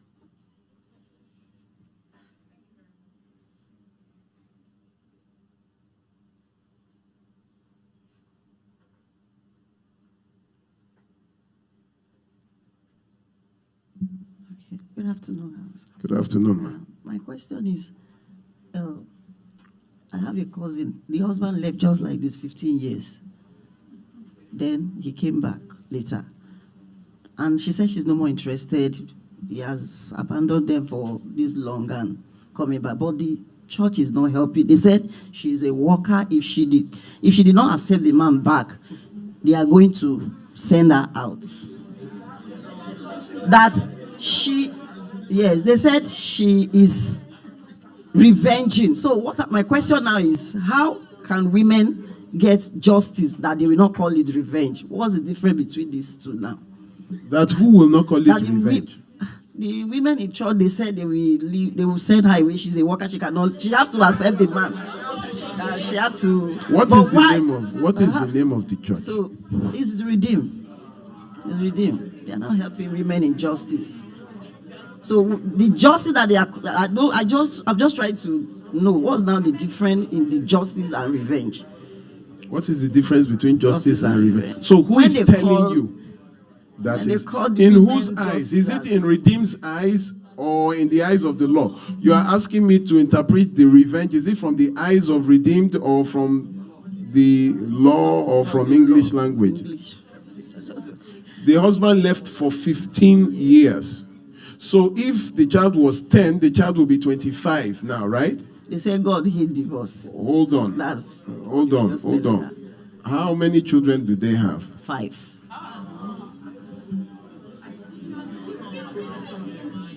So I have been doing a study and I've seen that the higher the number of children in a marriage, the higher the probability of abuse.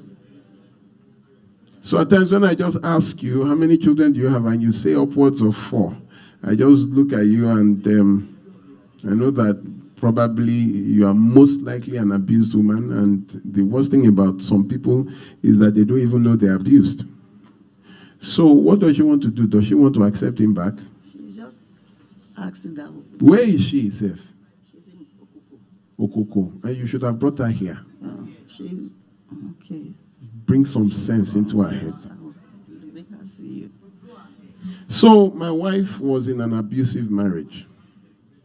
She was also a member of Redeemed. In fact, Thank you very much. my wife was the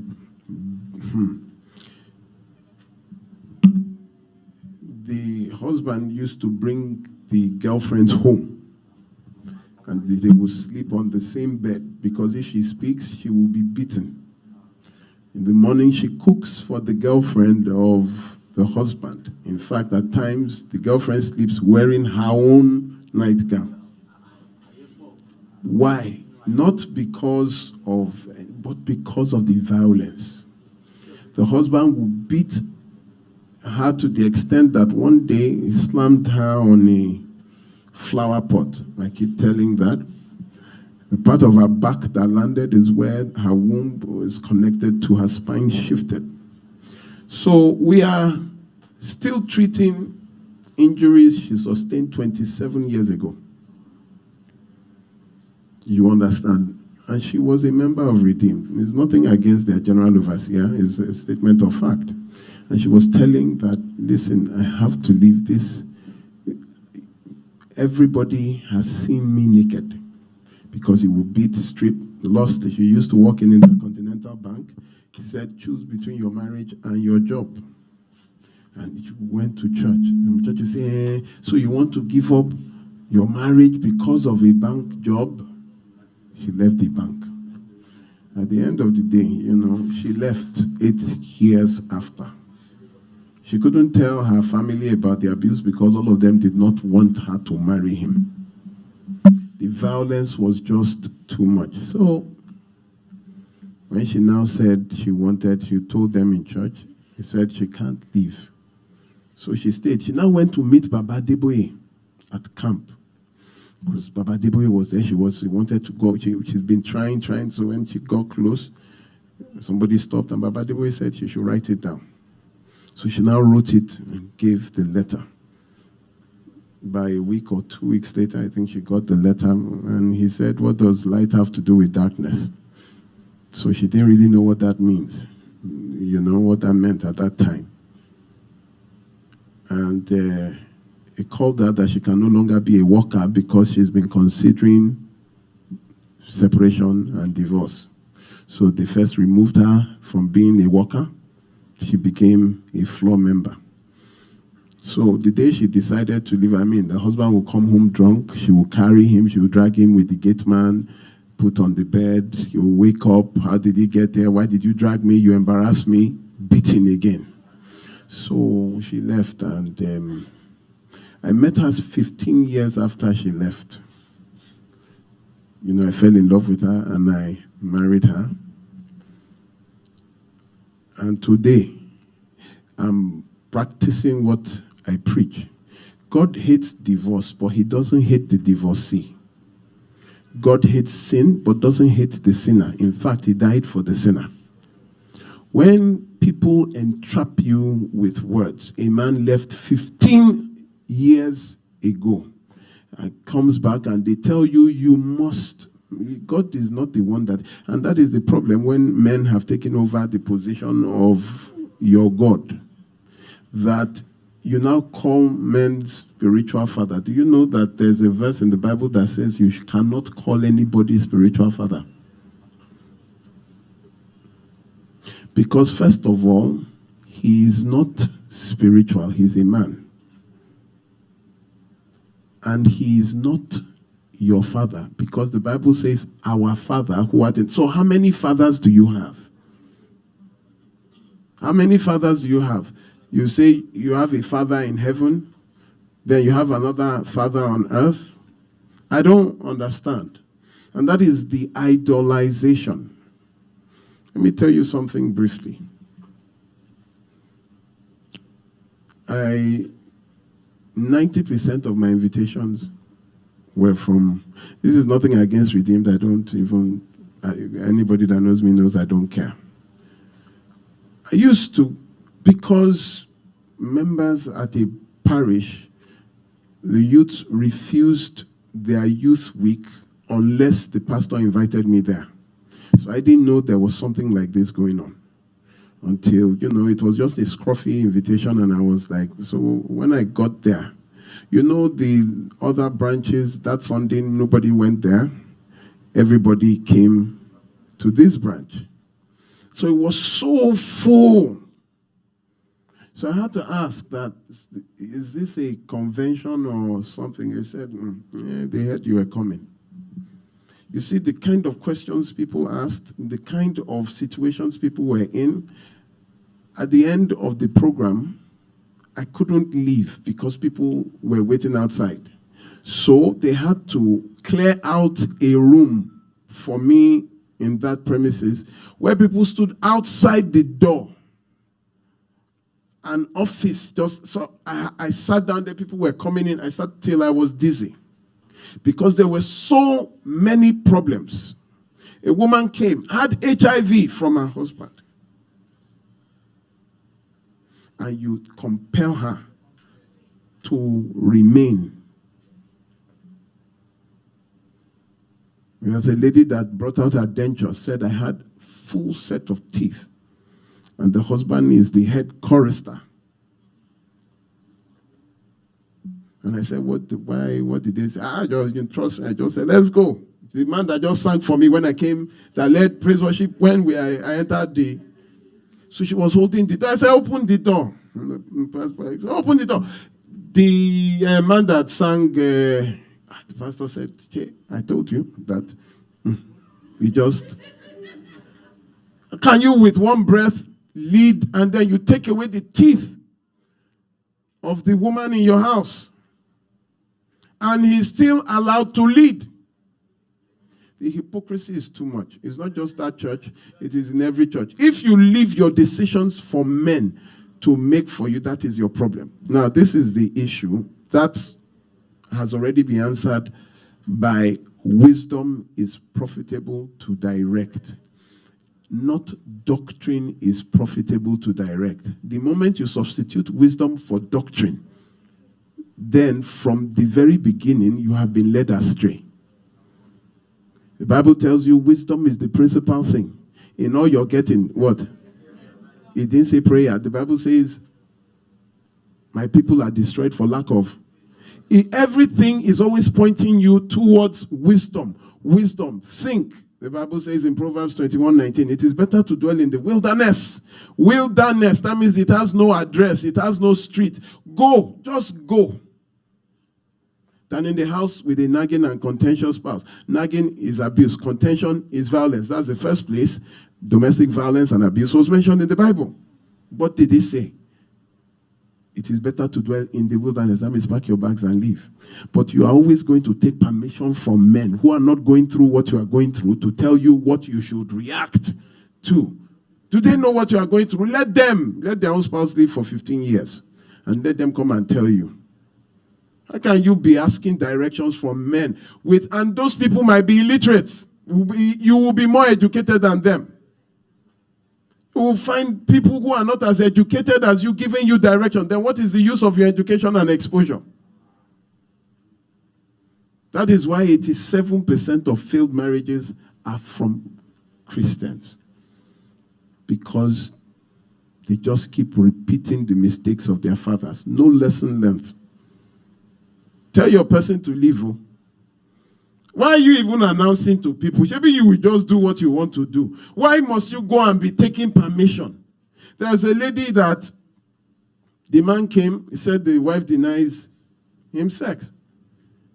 And the way he was going, he was tired, he was this. I said, can I ask your wife? She said, yes, but she won't. I said, can I just? And the wife told me that a prophecy came out that they can only have sex on Thursdays.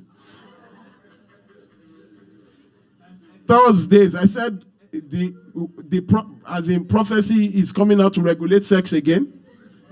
But Thursdays, the man is always on one duty like that till, he does 2 days off, 2 days. So he's not there on Thursday. So she says if he cannot regulate it but he's not the owner of the business. It is where they put him. So he's been trying to see, can he quickly come home Thursday to quickly have sex, then go back to, How do they ruin marriages like this for you? A prophecy came out. I have never heard that before. So you see, when you are there like me, you will see what religion can do. Please go, please. Any more questions?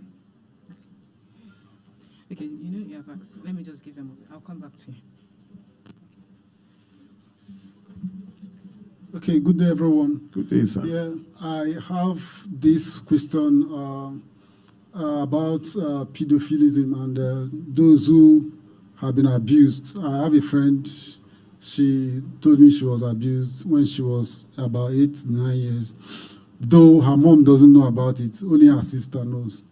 And the abuser was living with them in their house, but that was a long time ago. So I'm just wondering, because I still discover the effect of it is still affecting her. She finds it difficult. There are some things you discover because I've done a little study about it. So I know people who she has one kind of reaction towards a man. There is this kind of, that psyche is still there. So, but I was not thinking, I gave her something like an example. Is it possible for someone to take up a case that happened a long time ago, and she was saying, but another major thing I was thinking about is that, in the law court there is evidence, but how can one prove an evidence of something that has happened about 15 years ago or thereabout? But I watched a program by Australian channel, I think 60 Minutes Australia. So there is, in Australia, a particular set of young girls. Now they are women in their 50s and 40s. And so a particular guy, a man around the community, was abusing them when they were about 12 years, 13 years. The guy was abusing so many of them. So, but now they have grown up, they are married, they now came back, one after the other. So one of them came back with a camera to that guy's house. Now he's now about maybe 70s. So he's very old. And I came and said, "Do you recognize me?" I said, it was after some time. He said, "Yes, I recognize you. But do you know what you did to me those days?" So the guy was, no, was denying it. But before he knew it, she took it up to the court, the law court, and another woman also took it up to the law court. So, and finally, they brought up the case, and he was sentenced to imprisonment in that old age. So, but how was their law able to accommodate such a long-time event without any evidence? Why our own law cannot accommodate even a short-time event with evidence and all of that?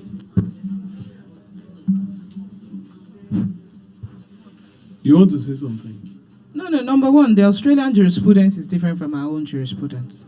And from what you said, there were other women who came out to corroborate if she was the only one that proceeded, it might be hard. But because it was a series of events, it is very likely that the courts would rule in their favor if they have enough evidence. So from other people, I think they have enough. If that your friend has other women that happen to, and they are all willing to testify, their chances of sending him to prison is very high. So, do you want?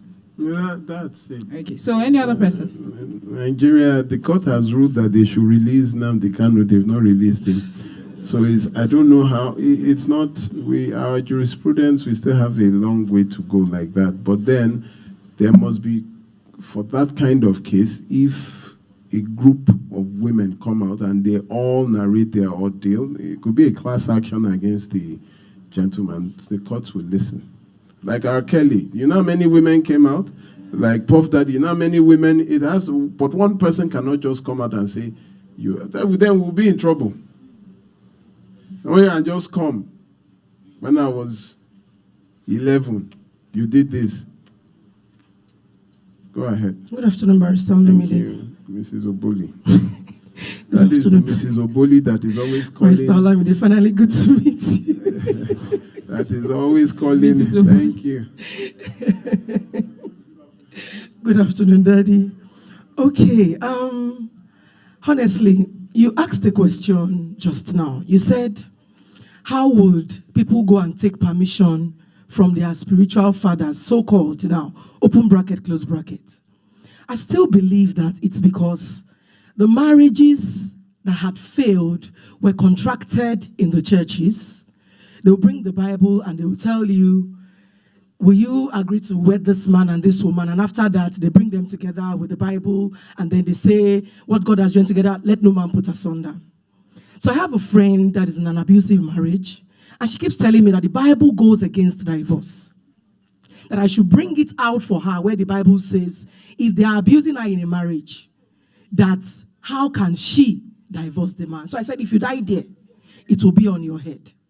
Now, if you say they are going to take permission from their pastors, I strongly believe it's because they feel they got wedded in the church, in the midst of these pastors or as witnesses. And so they are going there to also take permission. So honestly, I know the Bible says we can divorce. But they are saying, where is it in the Bible that if they abuse you, that is a room for divorce? That's my first question. I know you are going to speak to it. My second question is this. Child support. I think it's a child's right that the father should support or the mother should support. So when you and Barrister Olamide were talking about the right of a child, the right of the mother, the right of everybody, how come that Nigerian law, our laws are not stringent on child support? If you say a child, the child is innocent, and so you remove the child's right from the equation in a legal marriage, and the father is not supporting the child, and we're not pushing these laws into activism. I don't get it. It is a prerogative. Maybe you tell us as citizens to start pushing for these laws. It's quite understandable. Because if the lawyers cannot push for it, and we as citizens cannot push for it, why will the child suffer? Because the father and the mother have been separated. I still feel it is wrong. In saner climes, it's not done like that. Nigeria should be a sane climb too. The third question is this. Child abuse. I cannot even catch up with the first question. I'll refresh your memory, sir. Okay. Now, something happened to me when I was little. I grew up, I told my husband the story, told my children the story after I gave birth. I know we're looking at child abuse from the angle of not only maybe pedophile, sexual abuse. When you go to tell parents that, why are you beating this child to stupor? Why are you beating your house girl to stupor? And they'll be like, now me bring them from village. Or they'll be like, a minimum being coming. I can't do anything to that child. I keep saying it. If not for the fact that my mom had to apologize to me, my mom would be behind bars. Knowing what I know now. The way some of us grew up and the way our parents treated us when we were little. They would tie us to the stake with wires. They would beat us, tell us to kneel down in the sun, tell us to crawl up and down. So let me share my experience before I drop this microphone. 1 minute.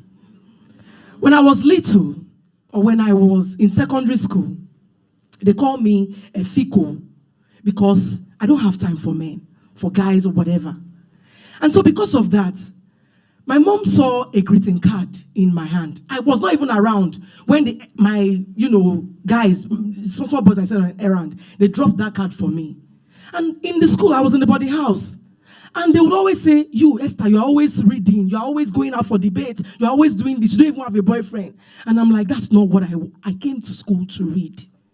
And so my mom, that greeting card, when they gave it to me, I was like, me too, I'll go and show them in school. I think I was in SS3. My mom knows I never have a boyfriend. And then my mom is a single parent. So my mom and my dad separated from when I was maybe 3 or 4. I was barely 4 years old. So if I start talking about my dad, because I got to know my dad after secondary school, my mom disowned me because I went to look for my dad. And it's cost me a lot. And so my dad died the same year I got to know him as my father. But I was happy he was able to take me to my roots in Delta State. Else, I wouldn't have even known where I came from. Now let me leave because that story no fit end today. So when my mom saw that greeting card, you've never seen your child or heard anything in SS3 that she has a boyfriend or anything. My mom opened the card. The card was singing. My mom was like, Esther, who gave you this card? I said, Mommy, it was one of these boys, Udo Akman, that dropped it. I don't know the guy. but I know somebody trailed me. You know, people will always toast a young girl.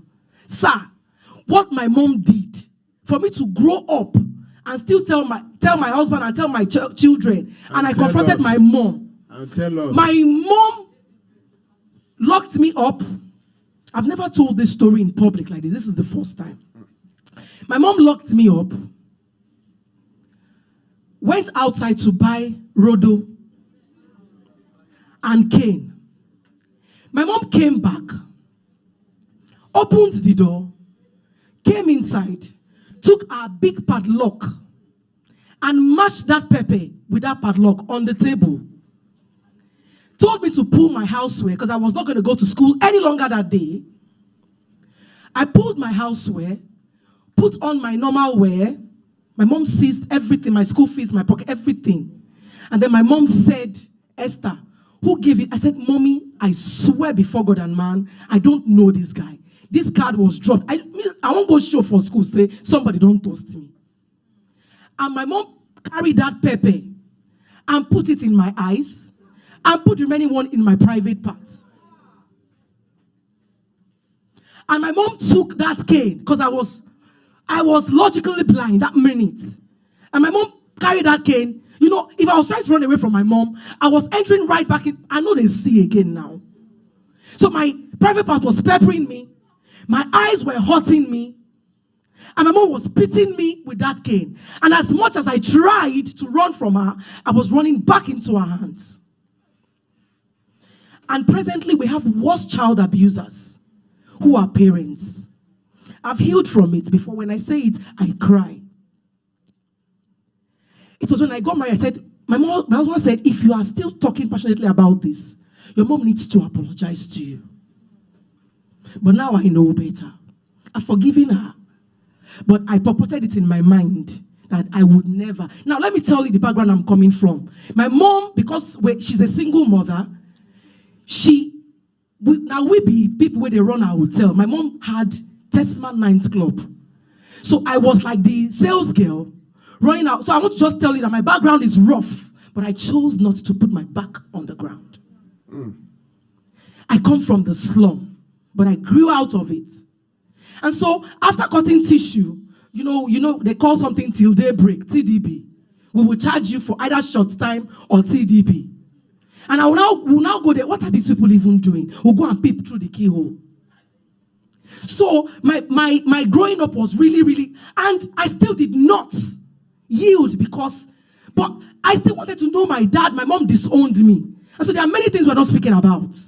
It's massive. It's much. That's why when you hear me on radio, I am crazy. And I'm still crazy till tomorrow. I'm Mrs. Oboli. God bless you. Please, can we just put our...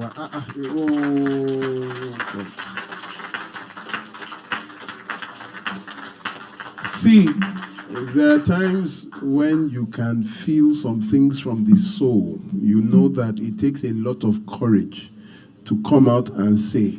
You don't look over it, you appreciate it, and it is for your own betterment. I didn't even know that. Is your mom still alive? Where is she? She will come and apologize to all of us. So all of us have even heard it. It's like pepper is in my eye already. That is child abuse. In fact, that is very serious child abuse. Very serious child abuse. What can I say? Bele, so sorry about that. Look at the advocate you are now. You know, at times our adversities make us advocates. You know, from adversity you advocate. And thank God for you now. I'm sure if you see anybody beating there, you don't go and fight somebody else. So sorry about that. That's a gruesome. I know someone who's blind in one eye because of that pepper.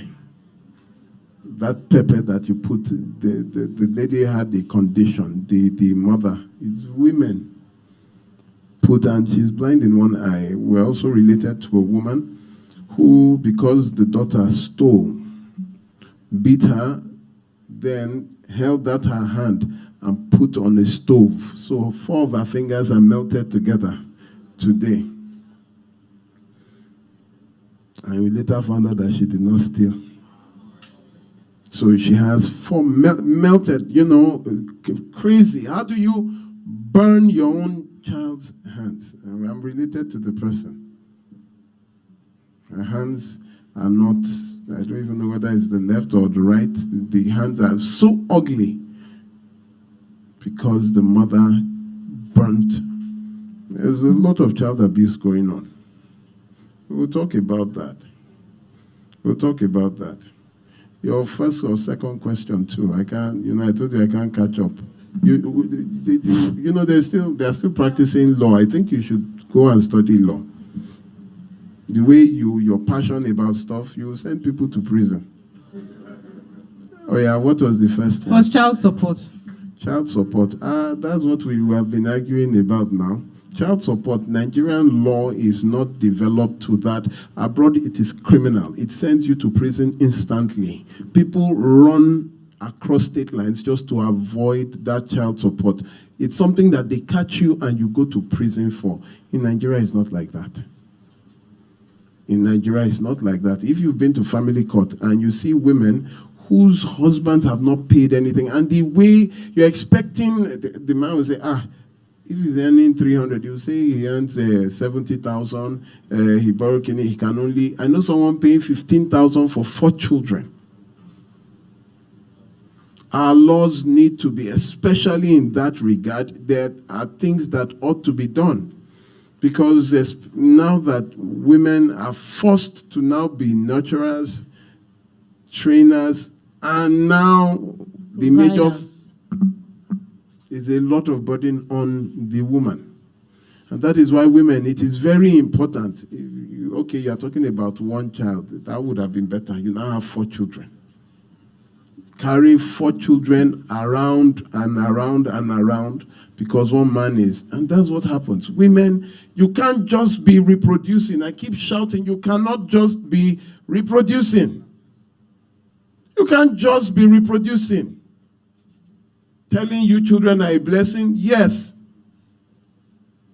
Rain is a blessing. But when floods start happening, what will happen? The very crop that you are seeing the rains are watering, the floods will destroy it.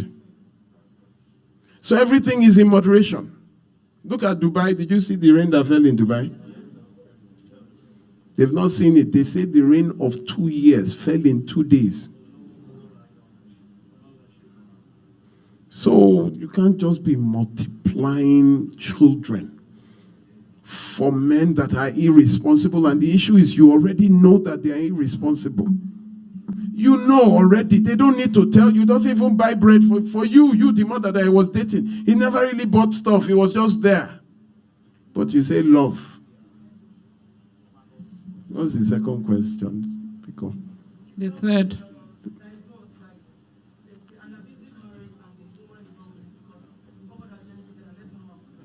You see, they didn't even read it well. It is not let no man put asunder. It's let not man put asunder.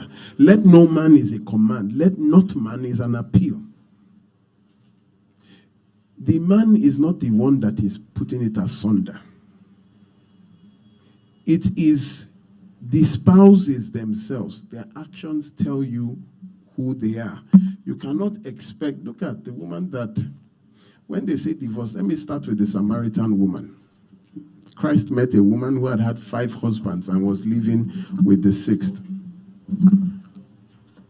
The woman would always want to talk about how Jews look down on Samaritans. Jesus always led her back to worship, that there will come a time when, not in this mountain or Jerusalem, but when the true worshippers of God will worship him in spirit and in truth. He never mentioned anything about the fact that he had divorced. Now, her name before she met Christ was not known, but she was baptized and called 14. That is Photine. Now, she became the most fearless female evangelist of her time. She was persecuted like the evangelist, and the Roman emperor called Nero had to send soldiers to specifically capture her. She was captured and killed like the apostles. She was thrown down a dry well and she broke her neck. Did her 5 divorces stop her from preaching, from performing miracles? No.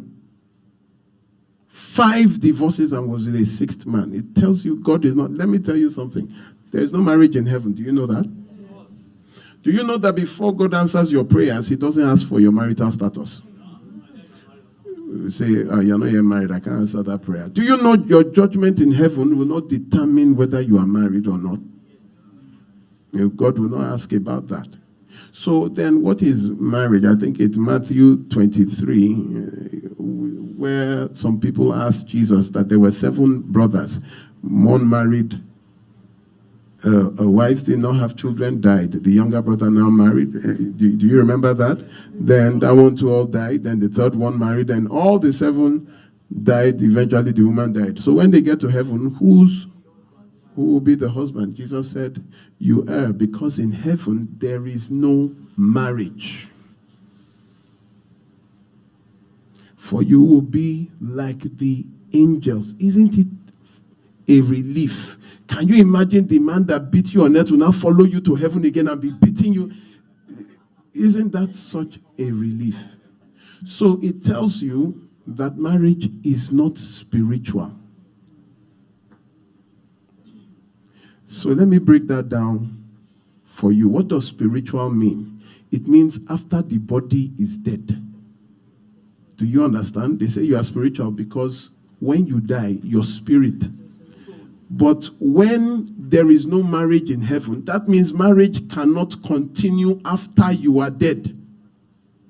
So it cannot be spiritual because it doesn't have life after death.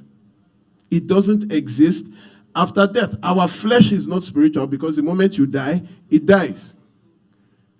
Marriage, the moment you die, the marriage also dies. So it cannot then be spirit.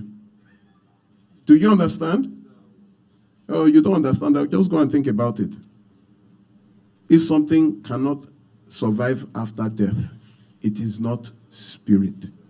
It is only things that go on after the flesh is dead that are spiritual. That is it. After you are dead, your journey has just started. Abi? So when people now start telling you that your marriage is more important than your life, there is a problem. Because without your life, there can be no marriage. Do you understand? Marriage exists only as long as you are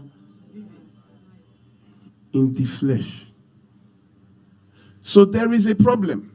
If one cannot exist without me, then I am the more important one and it is less important. Do you understand? If you need me more than I need you, then you are disposable for me. I don't really need you. Can I explain it again? You are living in my house. I'm squatting you. You are the one that needs me. I don't really need you. You can come tomorrow. I say, I'm sorry, I can lock the door. I can do without you. But because you have nowhere to live, I am very important to you. Do you understand? Without me. That is how it is.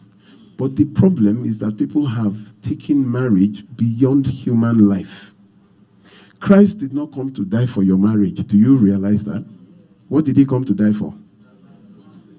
You. For God so loved the world that he gave his only begotten Son, that whosoever believes in him should not perish but have eternal life. Whosoever, not whatsoever. So Christ did not die for marriage, he died for you, meaning that you are more important to God than any other thing. Do you realize? So people should stop putting marriage over people's lives. 8th of this month marked 2 years that 𝗖𝗢𝗙𝗚𝗘𝗥 died. You understand? 𝗖𝗢𝗙𝗙𝗘𝗥 was one that they eventually bred to believe her marriage was kind of really more important than she was. I was one of the lawyers in the matter. She had left 1 year, 3 months. The pastor, Dr. 𝗖𝗢𝗡𝗟𝗟𝗚, was the one that said she should come back, that the husband has come to apologize. He won't do it again. What he needs is mentorship. The mother was saying it. And the girl said, no. And the mother said it now, live. She even is on BBC. It's on BBC. 𝗧𝗜𝗧𝗛𝗘𝗥's mother's interview on BBC. She said it now. That it was the pastor. And now sent one Pastor Tony again to bring her back. Today she's dead. The pastor denied. He said he didn't know. That is to tell you, listen, the business of church will continue. Don't think they really, I don't want to talk, but you are really important. You are important for a God to come and suffer for. So when you have an issue, church is, the Bible says, do not forsake the gathering together. There's something about community. When everybody comes together in one mind to worship, there's something about it. Remember the story of Nimrod, when the whole world had one language. And everybody came together and said, we will build a tower that will get to heaven. Right? What did God say? These people are one. Nothing shall be impossible. The only way to stop them is to divide their language. So the essence of church is unity of worship. It's always different when you come. It's for worship. You are the church, not a building. You are the church. You are in case you don't know. Christ is coming to take a church. He's not going to carry the building. It's you. So, when you come together, that's why, behold how good and how pleasant it is for brethren to come together. It's always about unity. That is it. But when you now want to take life decisions, what I know, you might not know. What you know, you should sit down and at least think. Do you understand what I'm saying? You can't be asking them, Pastor, somebody just bought a house. I said, no, I can't pay for it. My pastor has to come and look at it if I should pay for it. And I said, So, by the time pastor came, someone else had paid for the house. And I said, why couldn't you just buy it? He said, no, my spiritual father has to see it first. And I said, that is becoming idolatry. Why not? You can also choose to buy a house. You can choose to buy a car. And it's becoming when you don't know the limits. You have to know your limit. You have to know your limit. And pastors have to come to tell you, the pastors too have to learn to tell you no. When you come to them with that frivolous, somebody said, hey, can I marry this one? Please just help me check. Check where? That is, close your eyes, open. Okay, God said, just help me check. And at times, even when they don't see anything, you always tell them, hey, help me just pray. You know, what is God telling you? And you force words into their own mouth, safe.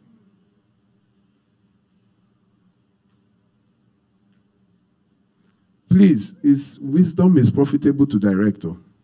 Is wisdom. Think about it. If you have an issue of crisis of conscience, then yeah, you can come, when something is bothering you, and maybe there's something. They are here to help out with that, but no boundaries. Thank you, Jerry, Mrs. Obuli. People that choose to remain. Anything your eyes see, take it. I brought a woman to my studio. She was made the regional manager of a multinational pharmaceutical company. The day that she was made that she took the letter, the day her husband blinded her. So today she's blind. She now goes to the national stadium. She works. Even in the blind state, she's still the one providing for the 2 children.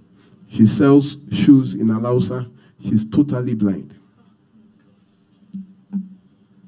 And guess what? she had left for 2 years. It was those people that came again and said she should come back.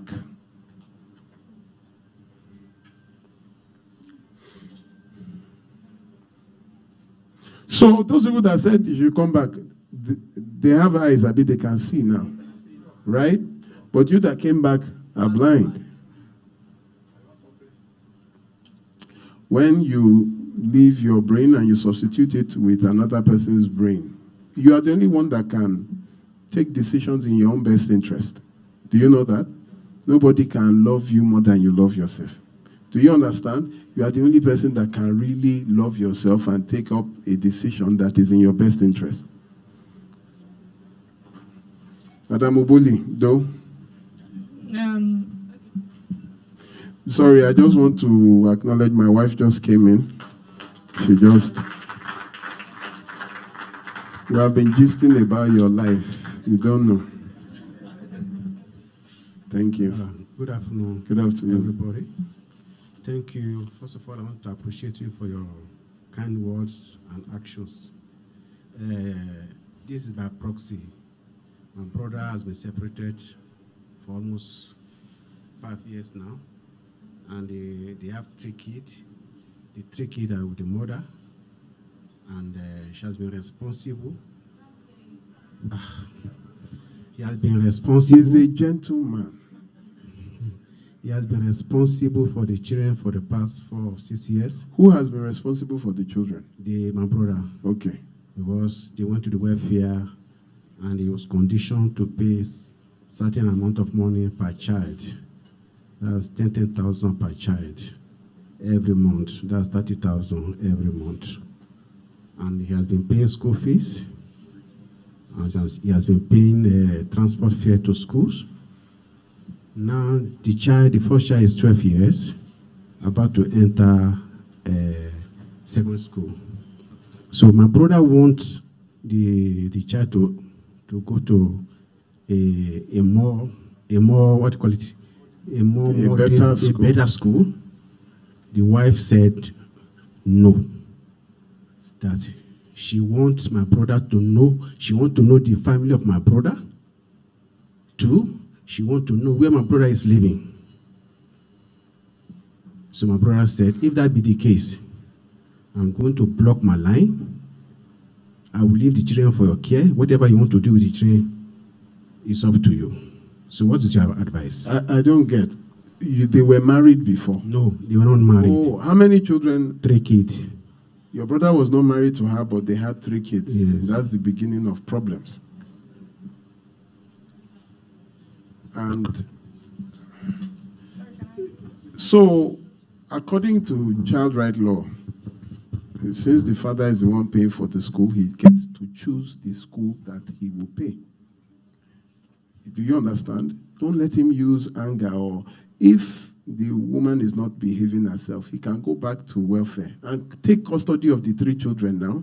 You cannot purposely punish your children because you want to have a leverage over the man.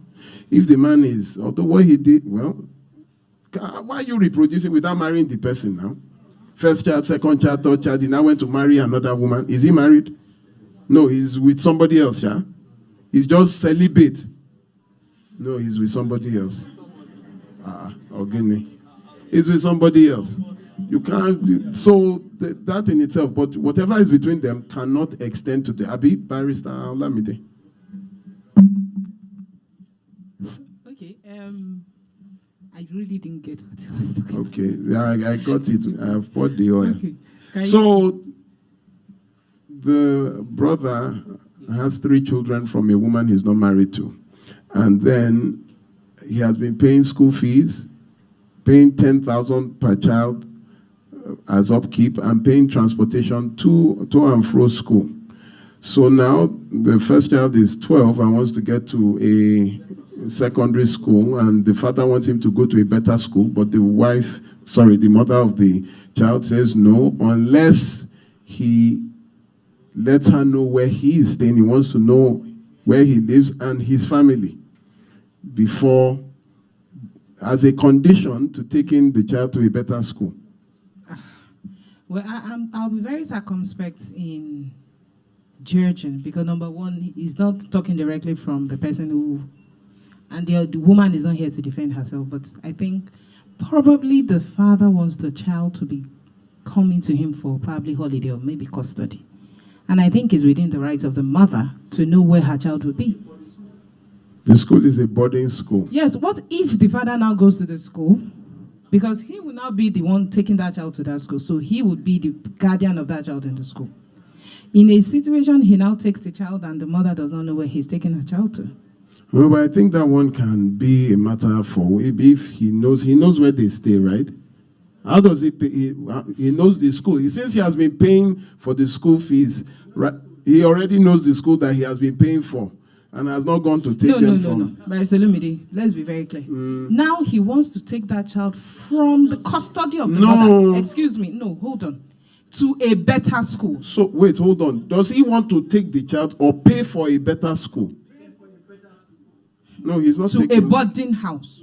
Now, what I am saying is that what if the father gets to school before the mother and takes the child away from school? Where would be the forwarding address?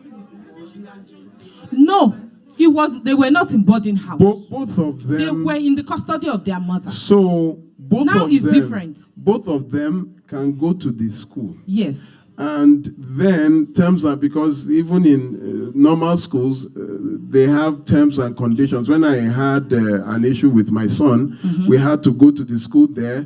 You can come and take the child. You know, all that was agreed before they admitted the child. So everybody knew their rights and responsibilities.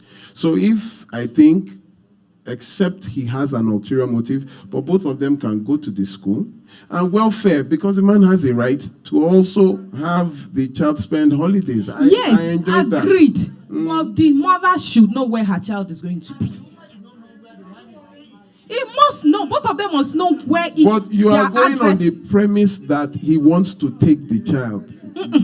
Let's even agree that he's not taking the child. But is the mother not supposed to know where the father lives? But the children are with the mother. No. What if the woman is a problematic woman? Barrister Lumide, we have to be very circumspect because we are not hearing directly from both parties. Yes. I can guarantee that if you ask the mother, it is because probably the child will be going to the father for holiday and she wants to know where her child will be going to. So let them go to welfare. Mediator. I think the first thing they should do is to go to the mediator. Go to welfare and let them mediate that. Because that's the point. We are looking at it on, you see, it's very good to do for and against. Do you understand? For and against. You can't see 360. You need someone to see the other side, that you are on the other side. They say two heads are better than one.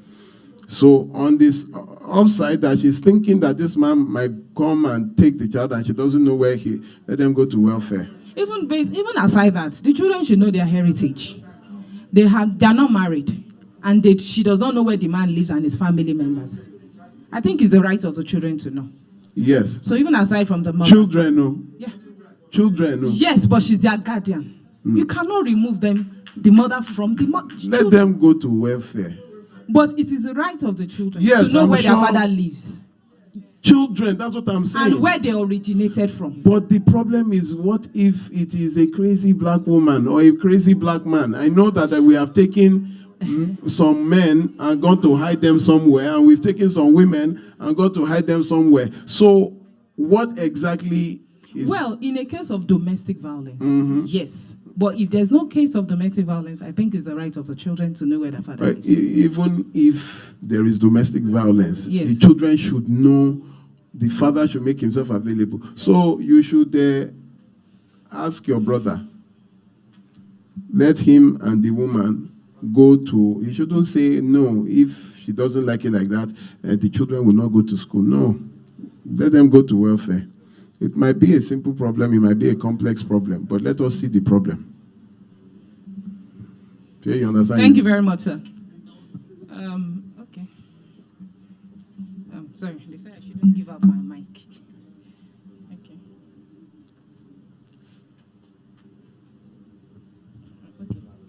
Good afternoon, everyone. Good afternoon. And good afternoon, Barrister Lumide. Good afternoon, I've been an addict listener of your program. Thank you very much. Long Sir. time. Wow. And this issue of child support make me to remember what is happening to my nephew. He was married to a lady. They had 2 children. So after some time, they went their separate ways. But the children are living with the mother. So, but the mother was well-to-do.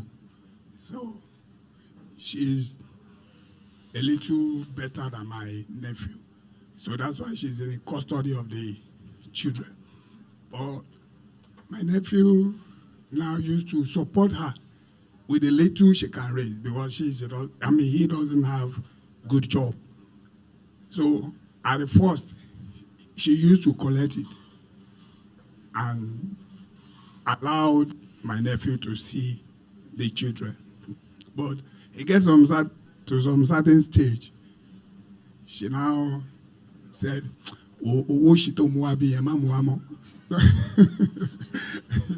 and don't just bring this nonsense money to my children again, this and that. So they now, because of that, she now refused the children to have any contact with my nephew. Now she didn't allow him to see the children. So, what? Okay. Okay, thank you very much for your question. Child custody is different from child maintenance. So I tell mothers, I don't allow it. You cannot take it. It's a fundamental right of the child to the father and the mother. A father cannot be a mother cannot be a father. So the children are entitled to both parents. Now, it is different. Custody of a child is different from child maintenance. I've heard men say, because I can't see my children, then it means I cannot send money to them. No. You must, whether you see your children or not, you must pay for their maintenance. It's their right. However, hold on, sir.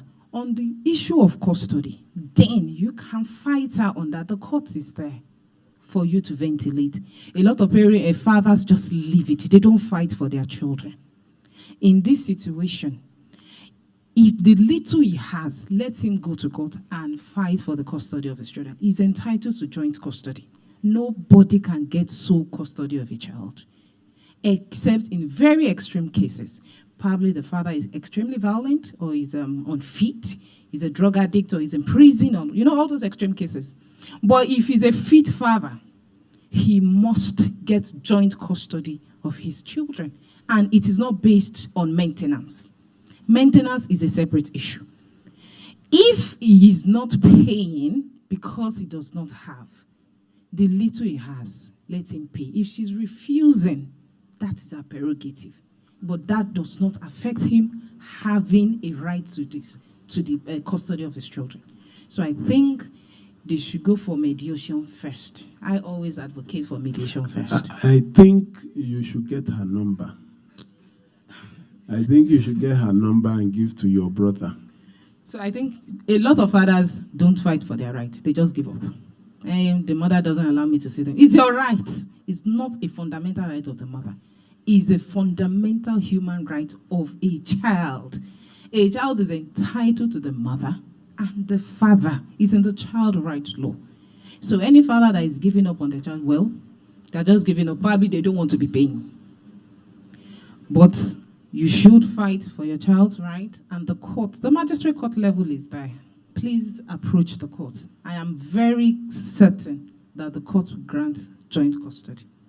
Simple. Thank you very much. Thank you. As Chelsea, God, do I like these people? Wearing a Chelsea jersey.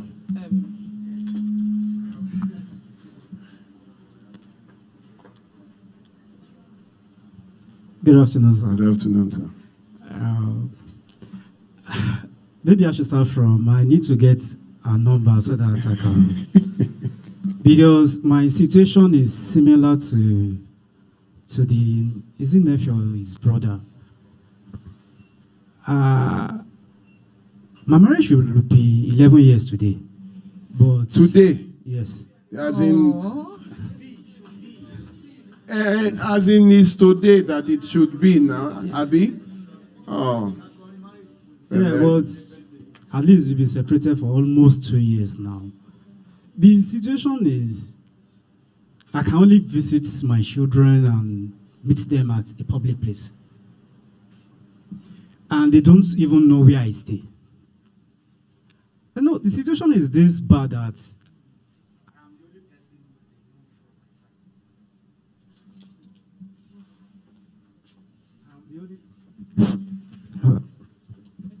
should anything happen to me today,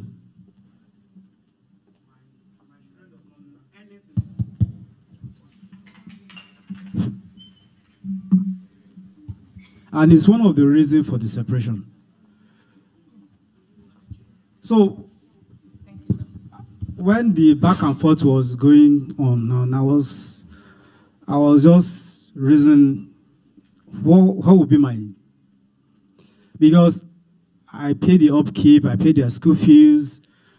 If my children are 8 and 6, if they are getting to secondary school level and I want them in a school that is closer to my side, is it that I'm taking them from their mother? Yes, I'm asking. What do you mean you want them to come to a school? I said, if they get to a level of going to secondary school and I want them to come to a school that is closer to my side, they're in Ibadan. If I want them to come to Lagos for secondary school, does it mean I'm taking them away from their mother? Well, that's going to be very difficult because now it's interstate. You need to look at the stability of those children. They formed a life in Ibadan. They have friends, school. Their life is in Ibadan. You can't just approach them because you want them to stay with you. Because you allowed them. So one thing I tell people when it comes to child custody is time is of the essence. If you don't move fast, time is running against you. And that is basically because children are better left in a stable environment. If you choose to uproot them from where they know, it might affect them psychologically. So you need to understand that. So I think you need to come to a round table with the mother and what is in the best interest of your children, not your best interest or the mother's best interest. It's the best interest of the children. If it's going to be in a secondary school, is it going to be in a boarding or a day school? What are you suggesting? Personally, I don't like a boarding school. So you want them to move over to live with you? Yes. It is going to be very difficult, except the mother gives you the children voluntarily. If she doesn't give you the children voluntarily, this is something I've been advocating. I've been advocating, yes. Why didn't you go to court? About. Why didn't you go to court? How long has this been? Oh, 2 years. Time is running against you. But I think, what are the sexes of the children? They are girls. It's a bit tough for you to have children, especially girls of that age, come and live with their father. But you can ask for holidays. They must be able to spend holidays with you. I'm not getting even holiday on Go to court. If you can't mediate with her to see reasons, you don't have to end up in court because court can be expensive and time consuming. It's an emotional process. So I always advocate, despite the fact that I'm in court every day, that doesn't mean I shouldn't say the truth. If there are issues you can resolve without the intervention of the court, is the best. Especially in private matters, because children, custody and all that are private matters. It is only when it escalates that you should approach the court. If she's not a reasonable mother, then you should seek the intervention of the court. So let me ask you a question, sorry. How long were you married? Living together and married? For how many years? 9 years. So why the separation? Why did you separate? It wasn't working again. How was it not working? I've always been in Lagos. I wanted them to join in Lagos, but she works at Ibadan. So when did she start working in Ibadan? Before or she after has been marriage? working before we married. She was working in Ibadan before you got married. Yes. So you were dating her from Lagos. Yes. So you will go once a month or when? Yeah, no, every weekend. If I'm You'll be traveling to Ibadan everywhere. So, didn't you have that discussion that you want her to come and settle in Lagos? At the initial stage of the marriage, yes, she came to Lagos. To settle? Yes, but we couldn't fix a job on time, then she has to get her job out. And there was no business for her to do? She's a lawyer, she wants to practice. Ah.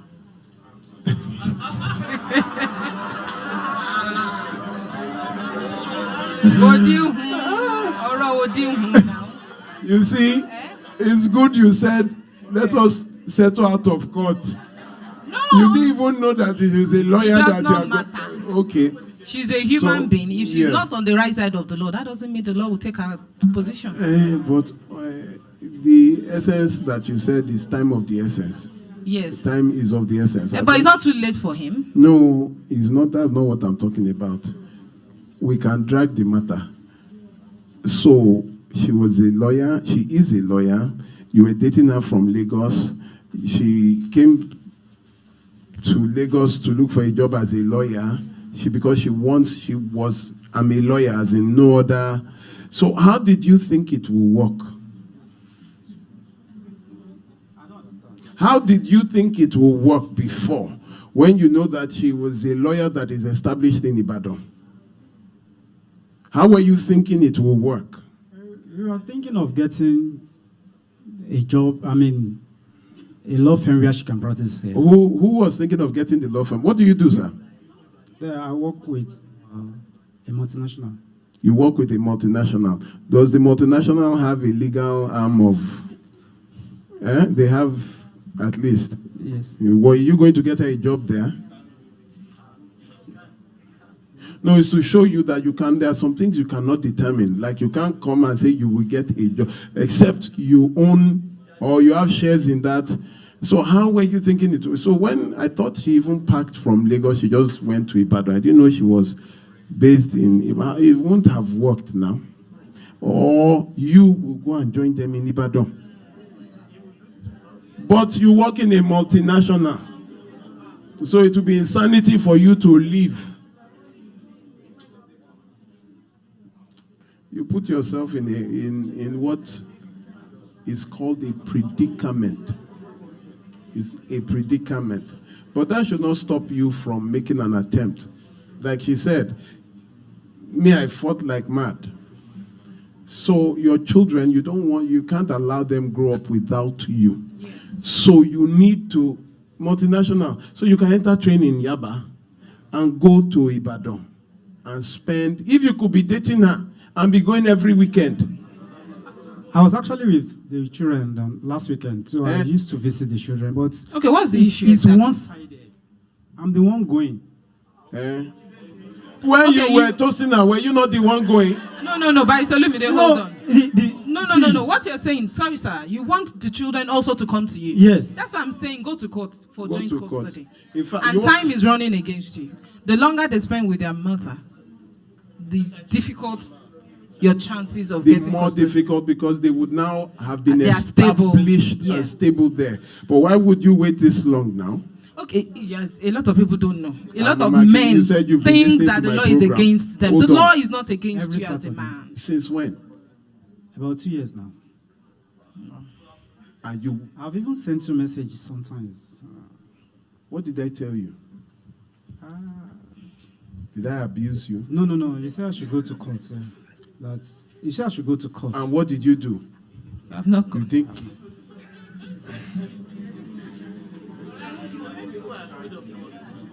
You don't joke with children, no? You don't joke with children. You can joke with, you don't joke with yourself. So you are the cause of your problem. 2 years you've been listening to me, telling you I spent 2 years in court. And you've been listening for 2 years. And you have not done anything. It is well. Thank you very much. Maybe you should get her number. Charging, multinational charging. This don't even have mercy if he call you and say he's the one that wore Chelsea jersey and is multinational in Ibadan. You can't wait now. You can't wait. Okay, hold on, sir. Oh yeah, please. Is there any other person? Any other person with a question? No other person. Okay. Okay. Barrister. Yes, sir. Thank you for the good job. Please, how can we do the advocate of this? Because many of us that are here are listening to 99.3 are English people. And the most vulnerable people of this are the downtrodden people, the Yorubas, the Igbos that cannot speak English. Like my case, I detected early and I stopped production. I'm the person that loves children so much. If not for that, maybe I would have ended up with 4 or 5. And it will not be easy for her taking them abroad. But because those two, they're just two and it's easy. So is there a way we can reach out in our local language to the most vulnerable people among us? Because I'm still not happy. The last month, I've told many people about this. You need to come here. No, this this is where you get enough things. And people are not coming. I don't know. How can we help? Because if you go to Oshodi, go to all the parks, you see all these little kids that are from broken homes. And we need to help. Because we need to do something. Thank you. Thank you very much, sir. Thank you very much. You see, there gets to a point in time that you realize that people have limitations. For example, I have limit. I'm also on a Yoruba channel called on Star Times Network called 𝗢𝗙𝗙𝗘𝗥 Television. And it's on Star Times, and I speak Yoruba there. But I am just one person. What you are asking for, the government has to get involved. The government has to get involved because I'm speaking, she's also on Nigeria Info, she's speaking, some other people, Domestic and Sexual Violence Agency, speaking, they're here, but it's only government. In elections, they reach every local, they reach every, so only the government can do what you are asking. We can just help out. Now, well, we're just doing our best.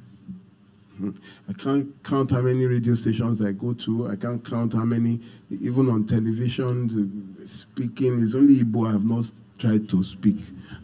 I speak just pure Yoruba on 𝗢𝗙𝗙𝗘𝗥 television. It's 𝗧𝗜𝗍𝗘𝗥. That's the name of the program, 𝗧𝗜𝗍𝗘𝗥. It's even a series, so it's not easy. It is the government that can reach and educate people.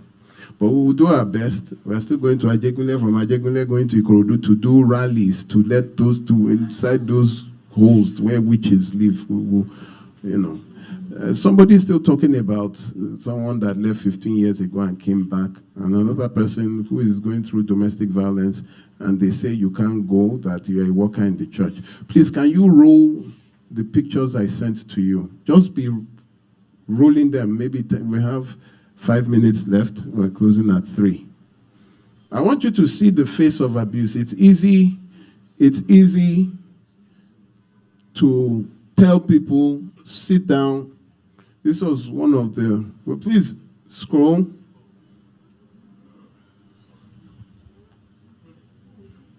Go ahead. And thank God she is here. You can see her eyes. This was done by, he used razor blade. This happened in Ikorodu. Mother of 2. This is still our guest here. Let's move on. This is, can you see the eye? This is still our guest here. This was her eye after, this was her in the hospital, unconscious, receiving drip. Now, this is Pastor Mrs. Jessica Obasi. She was killed by her husband. She is the founding pastor of Mouthpiece of God Deliverance Ministry in Ikorodu. She died at 𝗖𝗢𝗙𝗡𝗦𝗘𝗥 police station when she ran there with her 7-month-old child to report, and died while reporting. This was when her body was put in a police vehicle. Now, can you see blood all over? Now, why they tied here was that blood was gushing out here. She was bleeding from her mouth. She was bleeding from her nose. We fought this case. We fought the case. We had the guy arrested. He was locked up in the state CID, paid heavily for an autopsy. But because of a mistake in the autopsy report, that man has remarried. Go ahead, please. Let's see.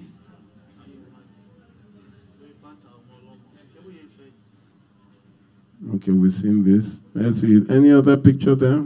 Let's go ahead. So this is the woman with the swollen eyes that you just saw now. That is she. This is her. She's sitting down right there. Can you imagine? This is the person with the swollen eyes, and please go ahead.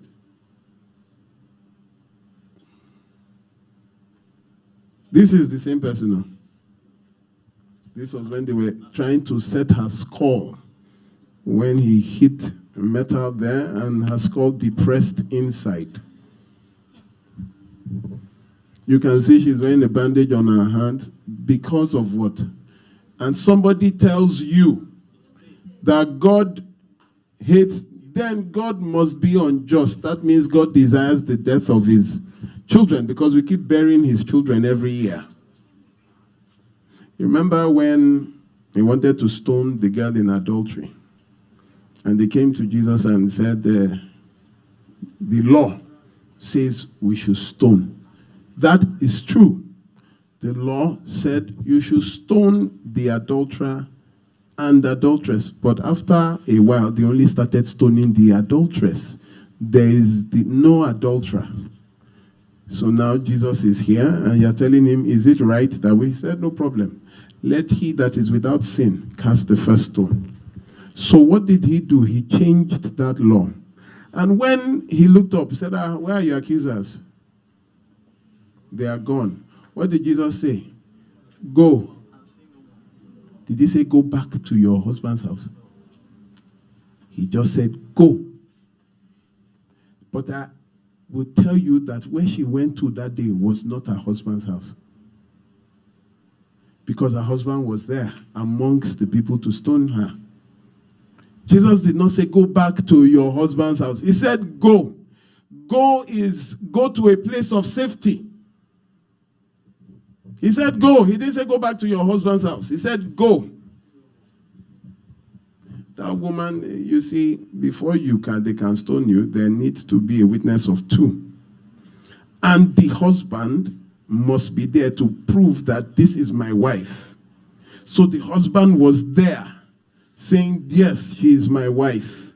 Because only on his testimony can they call her an adulteress. So Jesus saying go, and she going back with the husband to which house?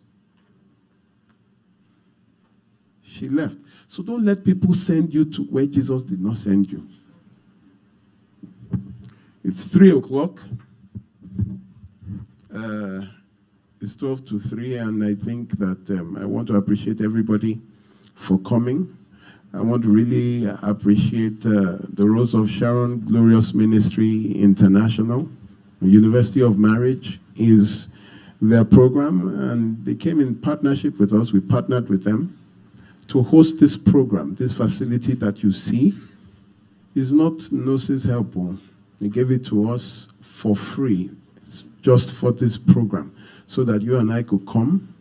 You get direction. If you need help, like we've introduced you to our in-house lawyer here, Barrister 𝗖𝗢𝗨𝗡𝗟𝗏. She is always in court, so it's safer for you to be with her.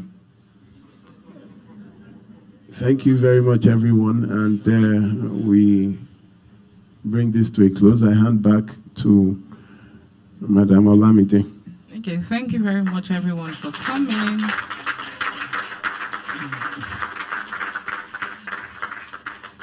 On behalf of Barrister Olumide and Nurses Volunteer Network, I say thank you very much for everybody that has come here, and we hope that we see you next month. Thank you very much. Very well, very well. Sir. I think someone asked for our account details to support the foundation. Okay, can you? Want to Yes, read it please, if you are ready. Okay, so where is it? Yeah, I would say it now. Right. I don't know. Okay, they can display it. I'm a bushman. No. Thank you very much. I love you too. Can I? Yes, let me just display.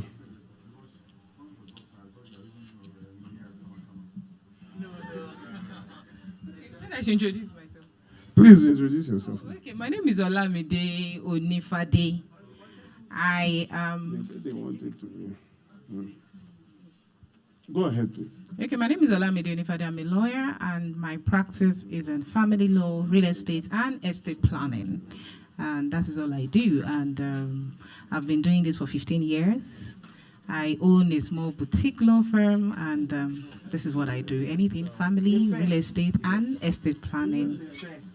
You see me there. My number is 0909 333 9636.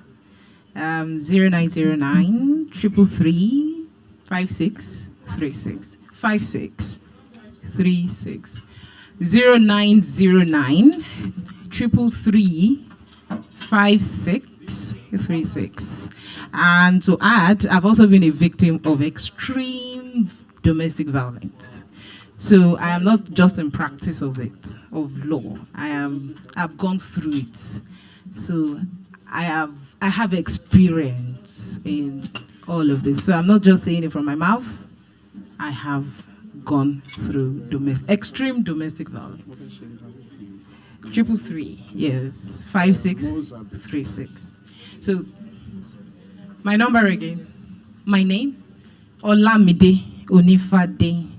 You can listen to me on Nigerian Info at Thursdays during WhatsApp Lagos. I'm always there with Stretch and Feta. Yeah. 11 a.m. every Thursday. I discuss family law issues, real estate, and estate planning. So for people, I know you don't understand what estate planning is. What's estate planning? Does anybody know what estate planning is? Estate planning is planning your life here and after. So it involves administration of estate, wills, probate, letters of administration, trust, guardianship for your children, and all of that. Power of attorney, and all of that. So that's what estate planning is. I know a lot of people here, they don't consider estate planning at all, but it's something that you should consider, especially when you have children. Thank you very much for listening. Thank you very much. And thank you for coming. So hope to see you next month. Thank you. Thank you. So our account details are here. You can.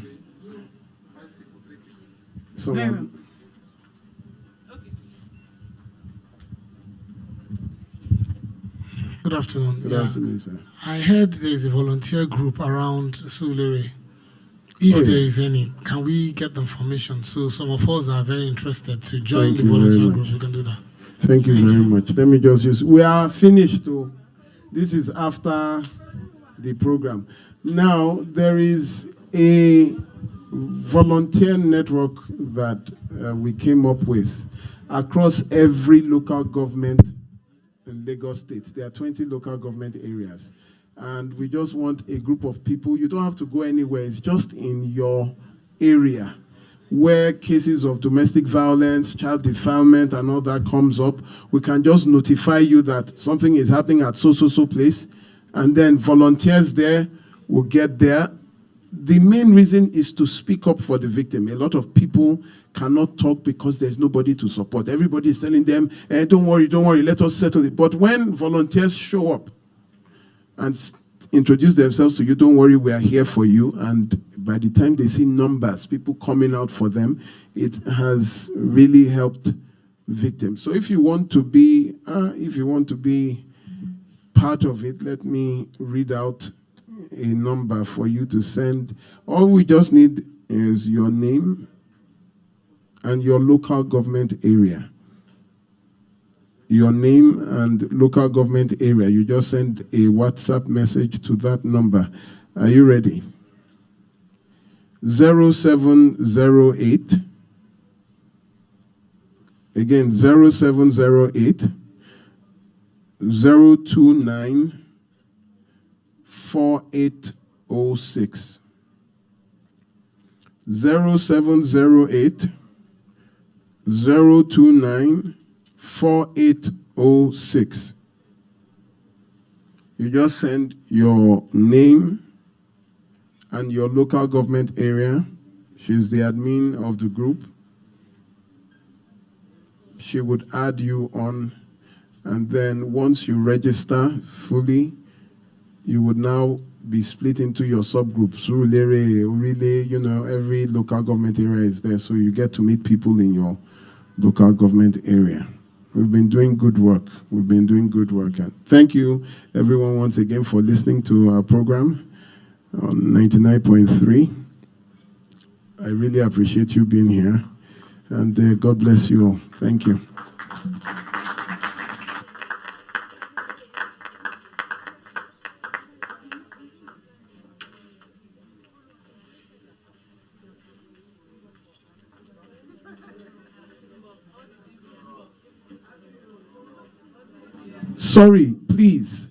Sorry, please.